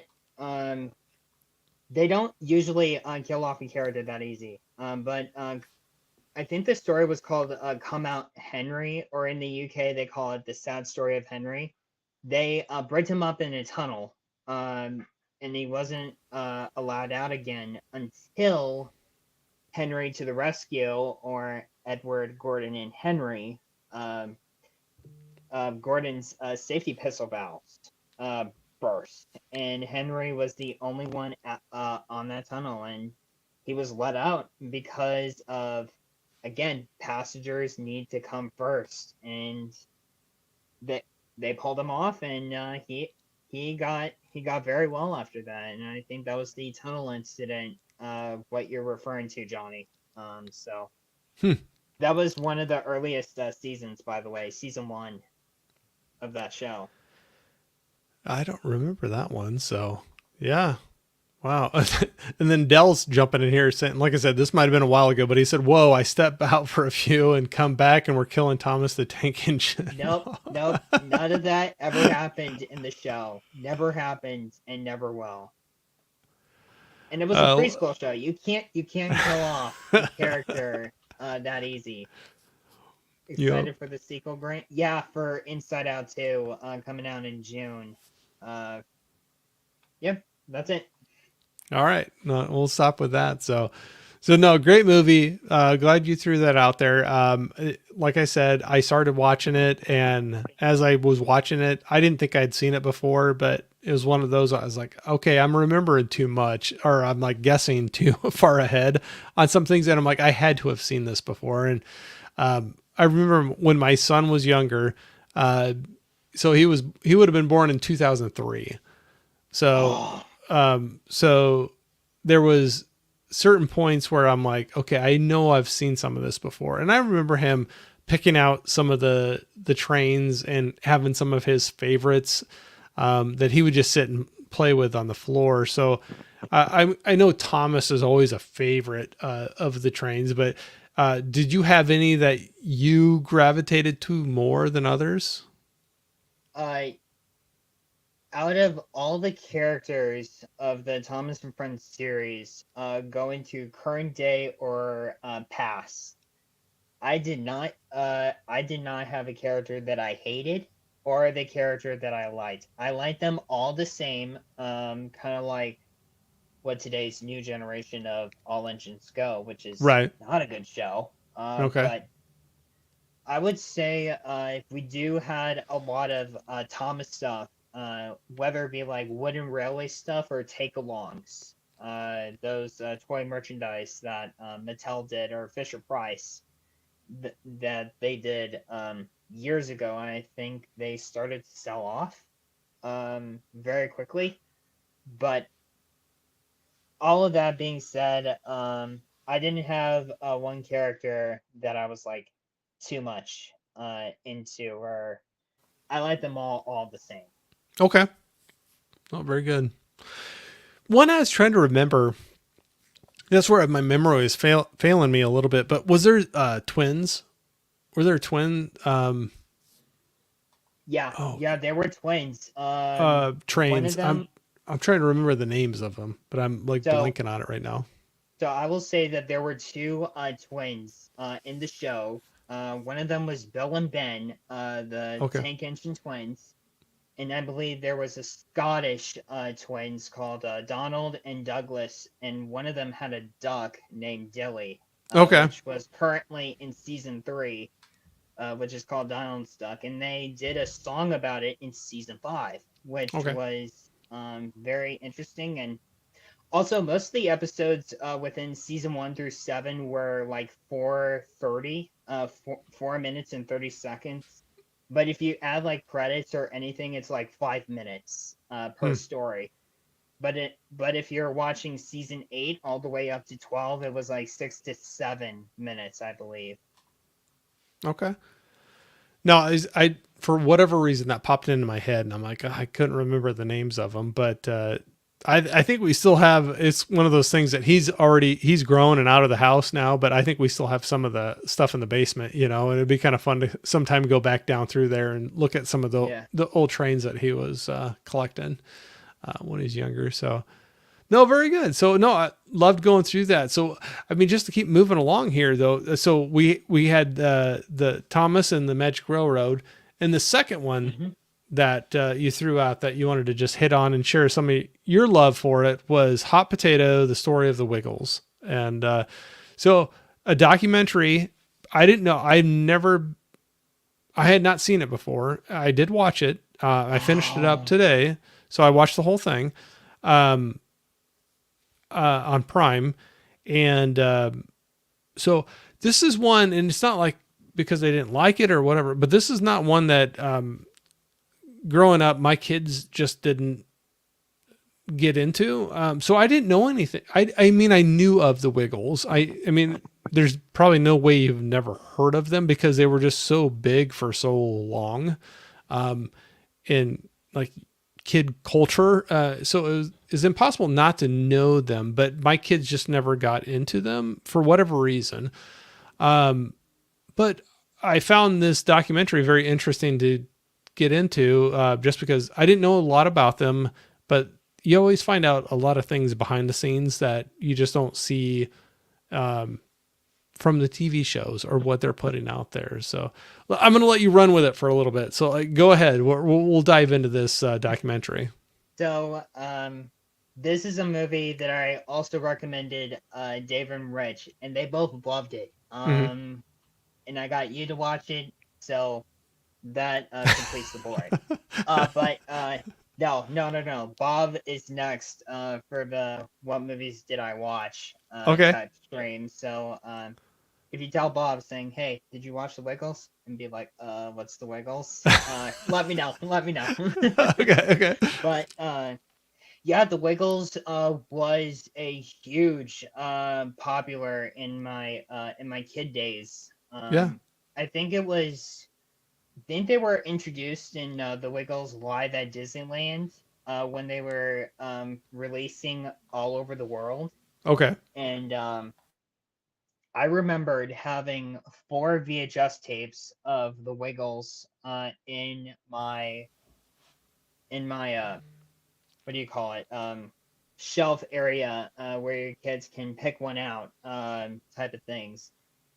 I had Wiggle Time, I had Wiggly Playtime, and I had Wiggly Safari.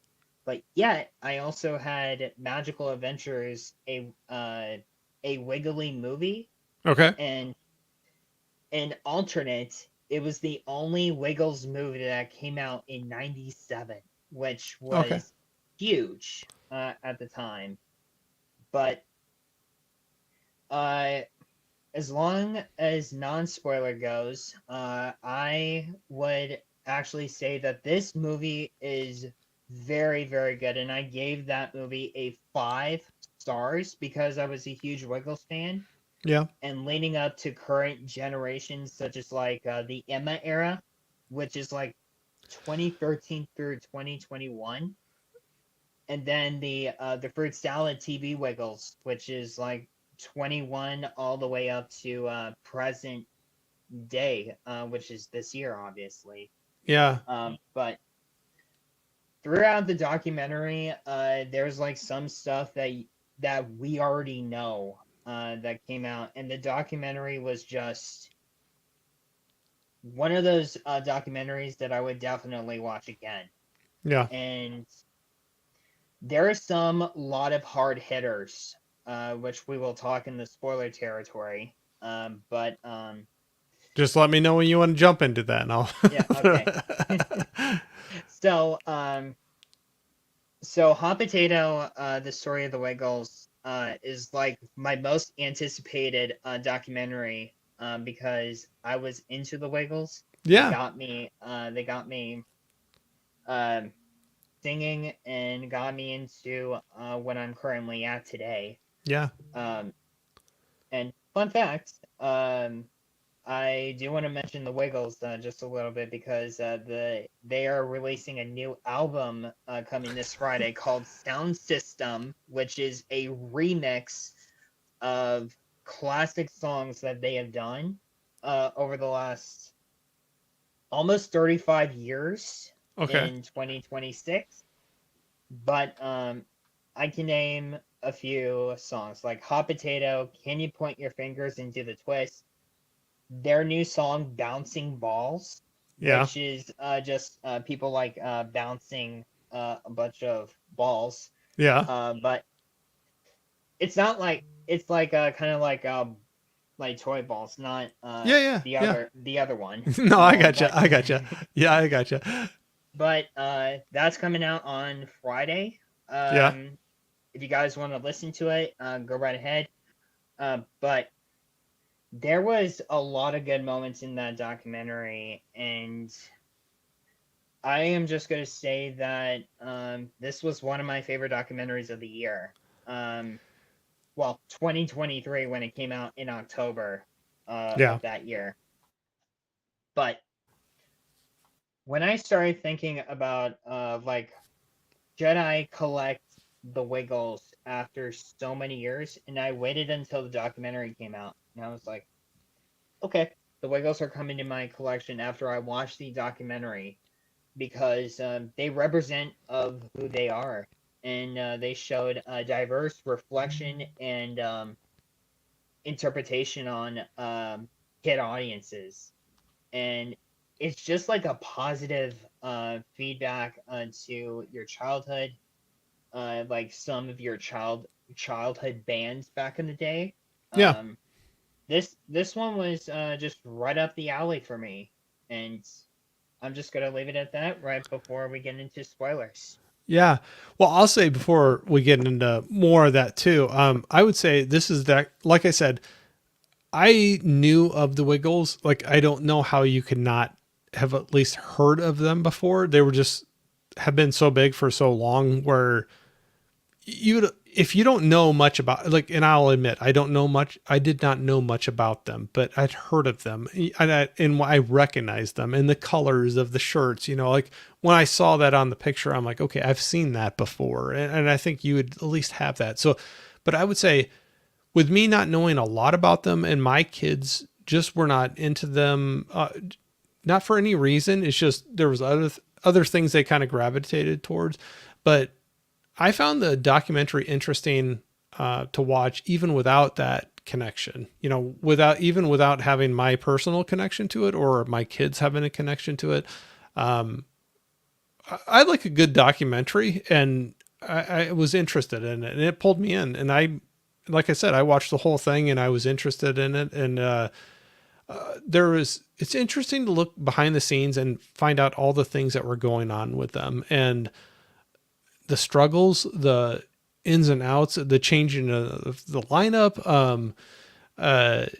And so especially the newer versions of the lineup, I was less familiar with, for whatever reason, but, it was interesting to look through that and to see what they had going on. And like, man, you don't think about, or at least me anyway,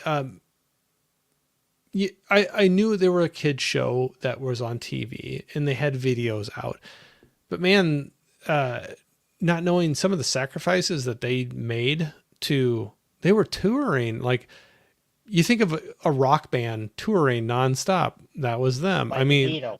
yeah, yeah. They just had a different audience than what you're thinking of, but they were on tour so much of the time. Um, man, I just was thinking, I'm like, man, the sacrifices and how hard that would be on a person or a family life. That drew me into the story uh, right off the bat. I guess, that interested me. It's like, okay, what pulled you to do that? Not saying right or wrong, but like what pulled you to do that? And then what retrospect did you have of that time you spent doing one thing over the other?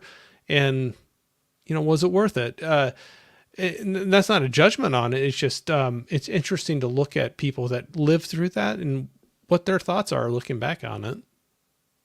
Yeah, and I kind of agree with you with the retrospect at the time. But in my own honesty, when it comes to knowing the Wiggles, because I got back to the Wiggles back in like 2013 or 2014 when the Emma era Okay. started, Okay.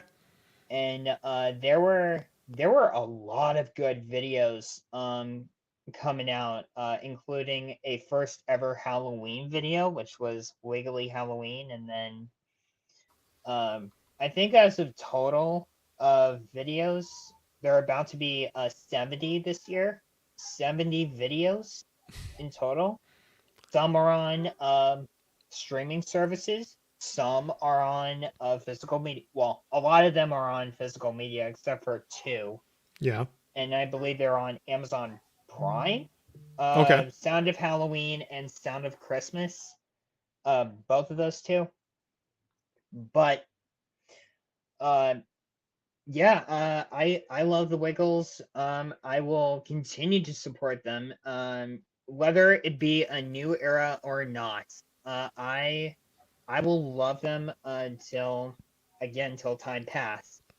I just love what they did with this, and Sally Arcatan, who is the director of this, had a year to film the entire documentary, including clips, fans giving the director videos Mm-hmm. of what they were when they were kids. It was a very good documentary. I am not gonna lie. It motivated me, and she was also a I think it was a three-time Australian three-time Australian Oscar nominee, which she knew she had to make this documentary right, and she did. Um, and what I highly recommended to people, specifically, yes, only to watch it once, and then, like I said with Thomas and the Magic Railroad, go in there with low expectations. Do not bringing up to a high because it will decrease it down. Again, I won't go into more non-spoiler territory, but I do want to dive in deep into the spoiler territory as much as possible. But Okay. for anyone that wants to see the hot potato, the story of the Wiggles, I highly recommend watching it once, and also check out their work at least once, just to see if you're in the right tone or, again, mood setting that you might be in. You're like, you know what? I'll just listen to one or two songs, and then let's get into my opinion on them. Yeah. Type of So thing. if you want to dive into spoilers, we can do that in a second. But I would say the documentary, me being somebody outside of like not having background of the Wiggles, not having kids in it or me in it, I still found it very interesting. Like I said, I like a good Good documentary. documentary. Yep. And I thought it was, and I don't know, the human factor that plays into some of these big phenomenons. It's cool to see some insight behind that and what's going on with it. And like I said, I knew a lot about them. I heard about them. Didn't follow it. Didn't have my kids watching it, but the documentary pulled me in. That human element and the things that they went through behind the scenes. I always find that interesting. So Yeah, definitely dove into that. So, well, I tell you what, you said you had some stuff you want to dive into. I'll put the spoiler banner up if you're wanting to dive into that. We'll dive into it because it sounded like there was a few Yeah. things you wanted to hit on. So we'll definitely Yeah. do that. So, this, so this documentary came up right before, right after, one of the actors had a heart attack, and that was Greg Page. Yeah. Um, and I think that documentary learned about not just with the heart attack and everything, but they also had problems along the lines and sacrifices too, especially with uh, mental health, Yeah. especially. Um, Anthony Field, who we call as Anthony Wiggle, um, he spent his time throughout the war, right before he did the whole Wiggles fiasco. And I believe he talked about it in Australian news very recently, saying, I know what you're going through, but I believe that you were told to suck it up, to see like gory images of like the war, blood, everything, everything that you can expect during the war. And I'll just mention Saving Private Ryan in 1917 to begin with that factor of what war is like. Uh, Mm. within retrospectives of Anthony had to go through, and basically it was tough to see. And a lot of people do not talk about mental health in Australia when they're in the war, and I think it's better to say that I think now people really do need to talk about their mental health, their struggles, especially Absolutely. throughout war. Be like, I don't feel comfortable about this. Like, what should I do that is like more personal within the war, but I want to help and to provide a change within the war aspects. And I believe I I remembered one scene from that documentary that included the war. Um, I think one of the Wiggles was Murray. We call it Mari. I call him Mari because of the Australian accent. Um, but in America we call him Murray, like Mm. James Murray, Yeah. Murray Wiggle. I call him Mari because it's the proper way of saying it in Australia. Okay. So so Anthony was going through a lot of mental struggles, and Mari walked over to him. Uh, he says, "Before I say how are you feeling okay?" Um, that got my heartstrings because one of those things is that you have friends, you have family that are going to be looking after you, especially throughout hard times, throughout the war, and also with the touring. The touring had definitely did take the toll of like bad thoughts, Mm. dark imagery, all of that. And I think after he was diagnosed with mental health, and he's now taking pills for the rest of his life, and so far he's doing well. And I think another spoiler that I want to get into is the orthostatic intolerance. Now, many people do not know about what orthostatic tolerance is. It means when you stand up, your heart doesn't pump enough blood around your Mm. body. Mm-hmm. It means when you can, and your body was actually completely fine if you have like water or any type of liquid inside you, keep moving. But when you stand or sit, it does not pump enough blood, Mm. which is actually interesting, to be completely fair. And I already knew about orthostatic intolerance since 2013 or 2014, around that time. And I started to dive into more research after that. Yeah. So that that was another spoiler. Another spoiler I do want to mention is the New Wiggles Hmm. that I actually honestly did have fun with over the last few weeks when the Sound of Christmas came out. Um, they did a lot of retro tracks to Christmas songs, Okay. and it was the Sound of Christmas, and one of them they did Last Christmas, and I had a blast with that song throughout. But and they also talked about diversity, representation always matters. Like if you look today, if you look currently at today, that people be like, should the show like should the franchise should have started at the start where diversity and representation end. Mm, okay. The Wiggles back then would have not been today's generation. It would have not been put together at the time. So I think that was the New Wiggles spoilers, I believe. But there is also another one that I did mention about the heart attack. Hmm. So after the heart attack, they started a Heart of a Nation foundation in Australia, which if you don't know what a Heart of the Nation is, it is a many people with CPRs and Metro devices. And I am just going to say right away the organization is nice, very fun, and a lot more serious when it comes to heart attacks in Australia.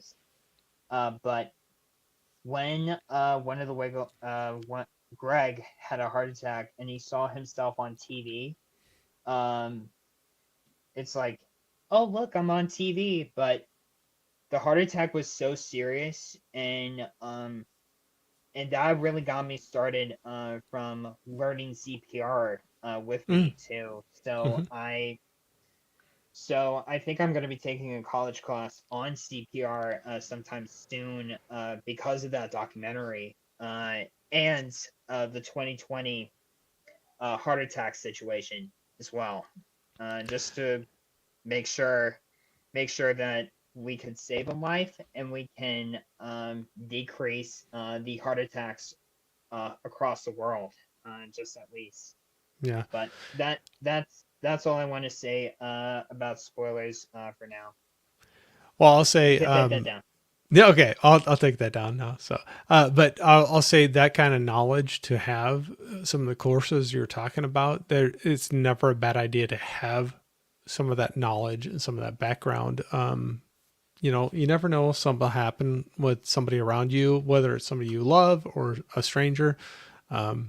Having some extra knowledge medically on how to handle certain situations is never a bad thing, and it's something that can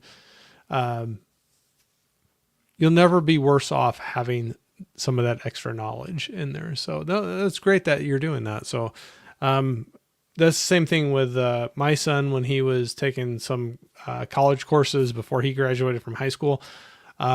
He actually ended up getting licensed as an EMT.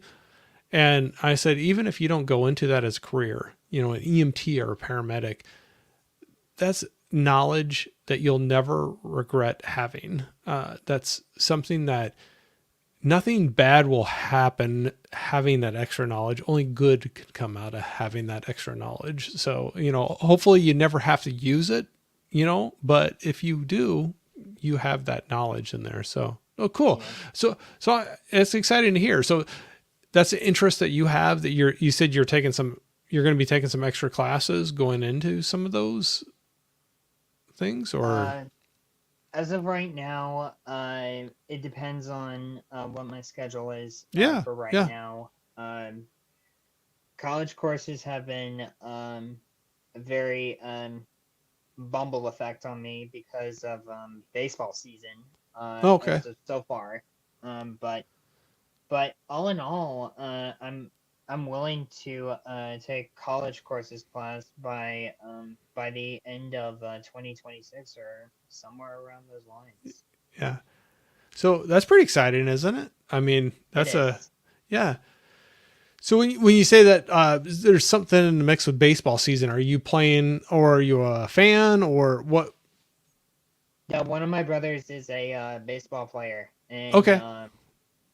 well, college baseball, Okay. and does like a team Yeah. of athletic baseball players, and Y- that is what we're going for, and that's why I'm here Yeah. in this tiny little house. But and this is the only current space that I get to do my live streams on for right now. But yeah, so college courses, willing to dive that deep really soon. Just don't know when the right time is gonna be, and I'll let Sure. you know. Do you, and we don't have to get into it if you don't want to, but do you have any topics or like areas of study that interest you? Or if you don't want to get into it, you won't hurt my feelings. So we don't have to get into it if you don't want to. One of them is film. The Oh, other okay. and the other is when CPR. Others are exercise, and the other is different class courses that I want to take an interest in and be a lot in the communities all around me too. Yeah. Hey, all of those sound like great things to study and get into. So, um, no, it's exciting to do that. So that's the part of the fun. Um, you can kind of diversify and like look at different things and see what interests you and what you want to get into. It's an exciting time. So, sorry, don't mean to ask too many questions about that, but I love hearing about that, and I'd love seeing people's excitement about things they're interested in. So, that's why I was asking on that. So, No, no, no, no. It's okay. It's okay. yeah. So, like I said, so to close out our talk on, the hot potato, the story of the Wiggles, I would say me being a fan of documentaries and real life stories and not having background in them, and I can say that I enjoyed watching it. You don't have to have that background in the Wiggles. You don't have to have that connection with the Wiggles to enjoy this documentary. And I guess for me being one of those factors where I just didn't have that connection, but I got into the story. It was a compelling story. There's people with real feelings and struggles in their life, in their families, and how that all played out with something that was, almost bigger than them, where it was like, it's a brand of the Wiggles, but there were just real people behind that, and what they were going through in their daily lives, personally or with their families, and I found it very interesting to watch through that. So I'll say this is not a knock, so don't take it this way. This is not one I would probably gone out and watched on my own to find it and to watch it, but I'm so glad you put this as a recommendation for our talk tonight, because I enjoyed watching through it. I don't know, I got a lot out of it. Like you said, not only like exposure to what these people are going through on their daily lives, but mental health, physical health. There's a lot going on there, a lot behind the scenes that me superficially knowing what the Wiggles were. There's a lot going on behind the scenes with the people that were actually living through that and touring and traveling and doing everything they had to do to make it what it was at that point. So Yeah, anyway, really. sorry, I felt like I talked like way too much on that. No, it's okay. It's okay. I'm not. I'm not that. I'm not that desperate. Not that desperate. So anyway, so high recommend on your point for people to go out and watch it. High recommend for both. At least for right now. And again, low expectations. Do not go on the high expectations route. I think that's good to do no matter what you're What movie? watching. Yeah. Cause I've had some that are like million dollar big blockbuster movies, but you hear so much leading up to it and your expectations get to a certain point and it still could be a really good movie for you, but you almost get let down because it gets built up so much. And it's like, I think no matter what the budget or what the format is, it's just go into it, like bring it down a little bit and just enjoy it for what it is and see what you think about it. And so, no, cool. So we got through our two here. Both good recommendations. I loved hearing your feedback, your background with them, and what drew you to them. We can dive into the chat here in just a second too, again, just to see who's out there. But what do you have going on? Do you have, like I said, I've seen you popping up on a lot of different live streams. Is there anything you want to throw out there for people to watch for, things you're going to be doing personally or on other people's channels? Or So for right now, as of currently talking to you, as of right now, I am in talks with the Blu-ray Hunter as we dive in onto our physical media chats. That will be coming out very soon. And like I just mentioned with Bob, Bob's Blu-rays, What Did I Just Watch live stream. It is coming very soon. We will have more in development, but just not a lot in the ways. And another thing that I want to drop off is more of my appearance on Scott's Friday night live streams, which is still going to be happening throughout the rest of the year, and World's Biggest Collectors with Mid-Level Media as soon as possible. We haven't talked about this yet, or we're still thinking about it as of right now, but expect World's Biggest Collectors with Ken to return very soon. We don't know when the release date is, but if he's ready for it, then I'm ready for it as well. So, yeah, expect more of my appearance very frequently, but not entirely daily, though. yeah. And this is one of those 2 days shows. And this is my final one throughout the rest of the week. So Okay. I'm down. Well, I was going to say, you're my second one this week. I had back to back, and this is the first time I've ever done that before. So, and I'm still new to all this, but it's like one of those things when you have an opportunity to talk to certain people, it's like you don't want to pass it up, So if it works out, great. Who cares if you've never done back to back day shows before? But I love doing that. So I'm looking forward to that. Scott, I'd love to see you on there.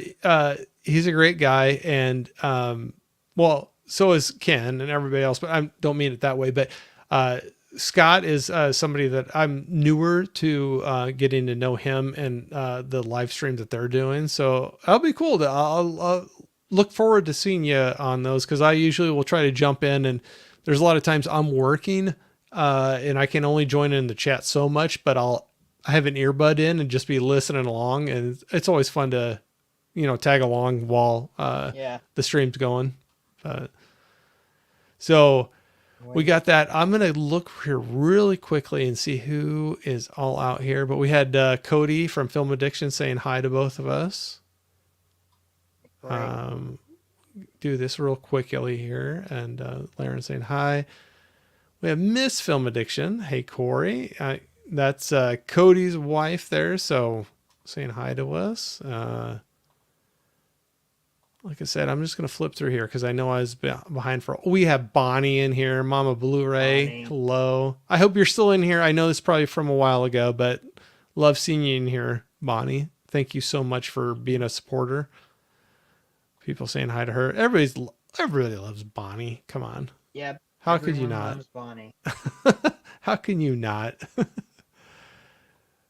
Everybody's saying hi. Cool. All right. So, yeah. Oh, yeah. Well, I'm here. Thank you. Thank you for saying that. I never know if I'm like way, way too far behind. So thank you for saying that, that you were in here still. I love that you heard that. So, we got through our 2 movies. We talked together about our collecting. I know we talked about watching movies, and I am one of those that I'm not too big one way or the other on physical media. I love it, but I'm not against streaming movies. How do you feel with your collection? Like, what's your balance between the two of them? Like with you, I am not against streaming at all. But when it comes to owning a movie physically, such as, for example, uh, Forrest Gump on VHS, I'm willing to pick it up. Yeah. So VHS or DVDs, I am mainly obsessed with, but with Blu-ray or 4K, I don't want any part of that. But unless if it's something good and might be watchable, like for example, I just announced that Shrek 4 movie collection is finally come to 4K, I saw which your is post on coming that. out in Yeah. June. Yeah, I saw that. It was it's gonna be fun. And I contacted the distributors about it, and they will reach me back as soon as I can, or they can. But yeah, yeah. With all that being said, I think I have like a total of 1,800 titles as of right now. But Wow. so it's about to be up to the 2,000 point sometime later down the line, but it won't be like right away kind of moment. So that's all I'm gonna say about 1,800 titles, and then I'm just gonna leave it at that. To me, that's a large collection. That's awesome to have that. But and it sounds like we're on the same page with that, where we're not opposed to streaming things as well. I found that, at least for me personally, just, everybody's got a budget. Or at Hmm. least me, I can't afford to buy. I would love if I could just buy every single movie I wanted. I'd love to be able to do that, but it's just, I got to budget myself too. So it's, to me, I kind of play that game of, streaming has Cat been and so mouse. nice.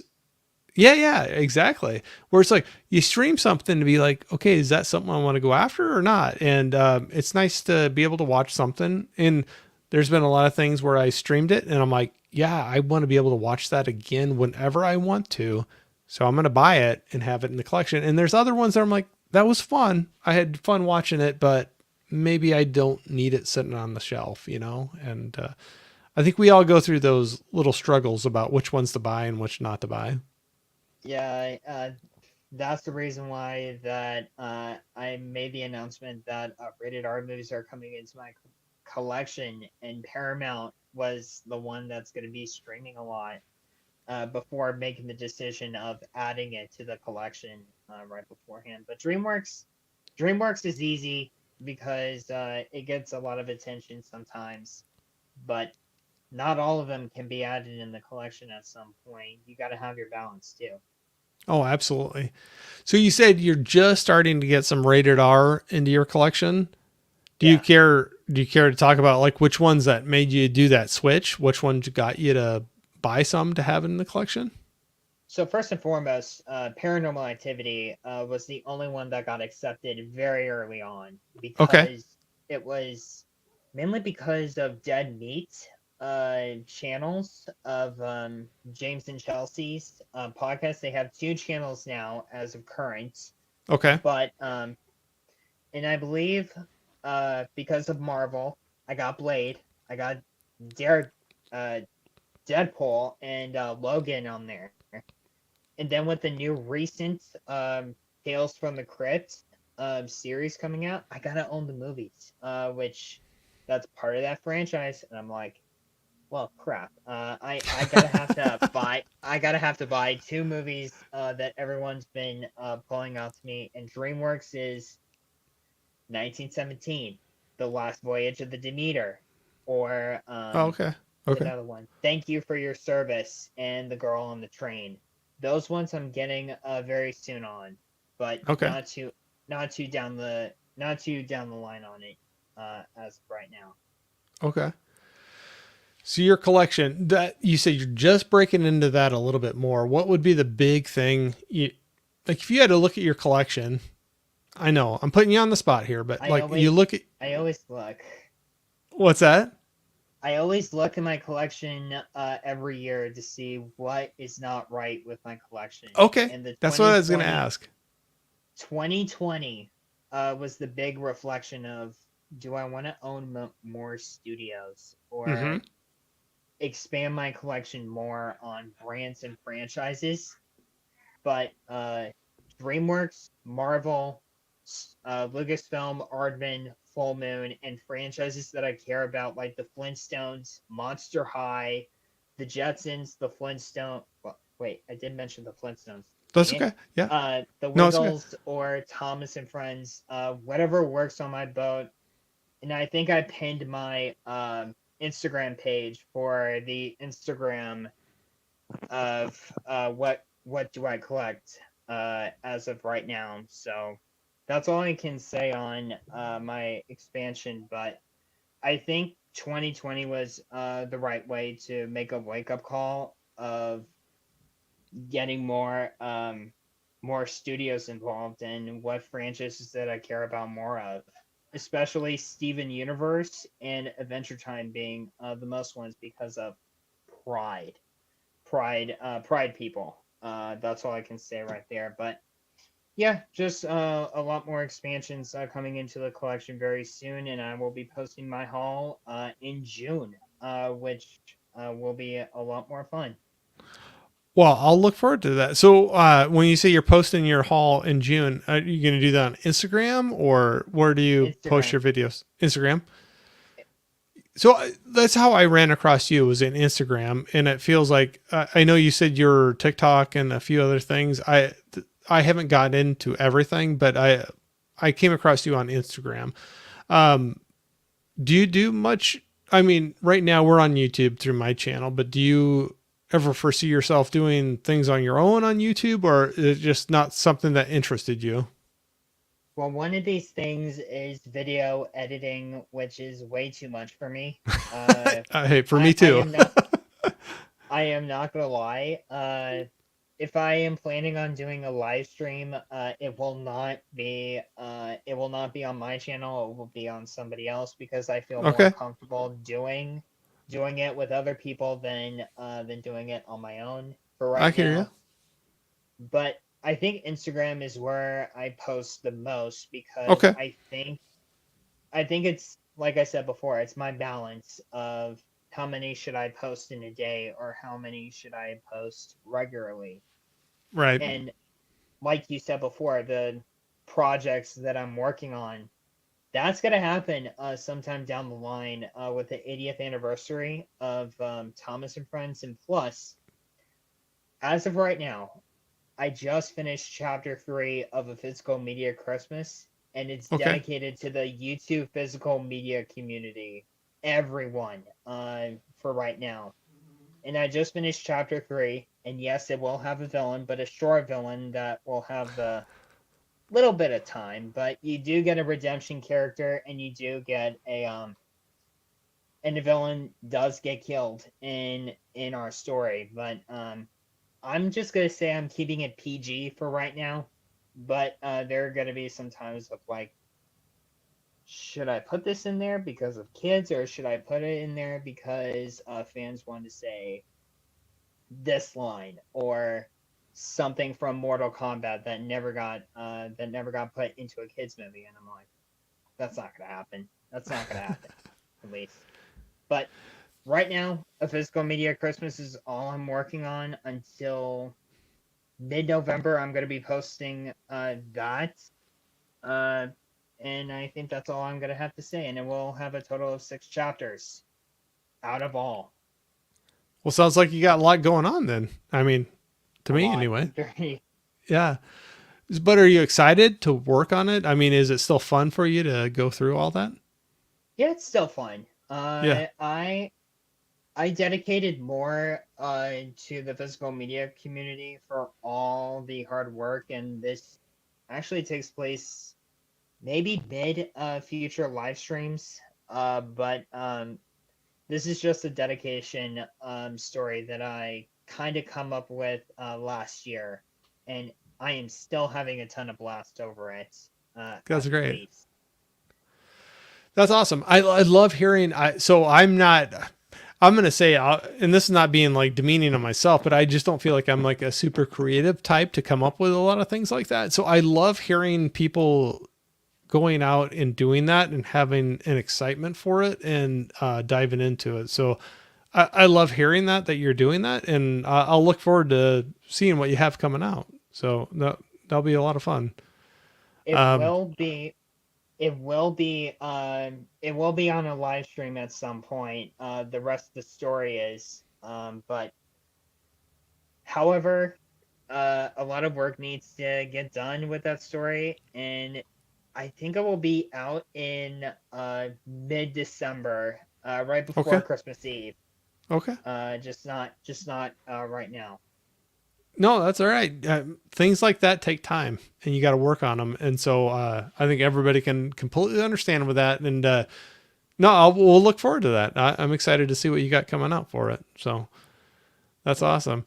Well, so winding down here tonight, I'm going to hit here real quick because I saw Bonnie in here earlier, but she said Sue is sitting right next to her at this time. So hello, Bonnie and Sue. So I always love seeing both of them. Hello, Bonnie. So, but I think I'm through all the chat there. So anything else? I think we're probably at the point right now. We'll kind of wind down for tonight. I've had a blast. Grant, I'm going to say right off the bat, I appreciate you coming on to the show, sharing your experiences, just what you have going on right now.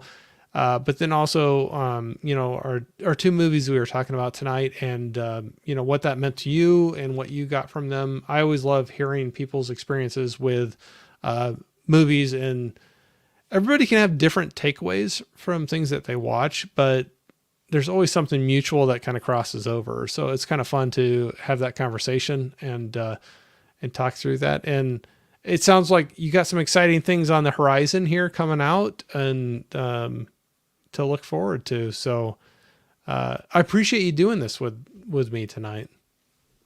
Yeah, and I had a blast too. Just to say at least, or should I say, I had an awesome time doing this, and maybe one of these days I will come back on, at least for a sub, or should I say like a sub guest or a sub co-host of something that you're working on. I'm in, uh, Okay. on the board, and just need to know when it's at, or give me a time, Yep. and probably be there as co-host of something, or just somewhere down the line. I am all in for it. That sounds good. Hey, you never know. You never know. There's always so many things that I think we both have a lot of things going through our minds of what we want to do and how can it happen and do I have enough time to fit all that in? It's kind Yeah, of one of those things that you always juggle those things so completely. So, well, I'm going to say if you'll hang on for just a little bit when we close out here, I wouldn't mind talking to you backstage for just a moment if you're willing to hang on. But I'm going to say first, again, thank you for joining. I'm going to say everybody that jumped into the chat tonight, thank you very much for joining live.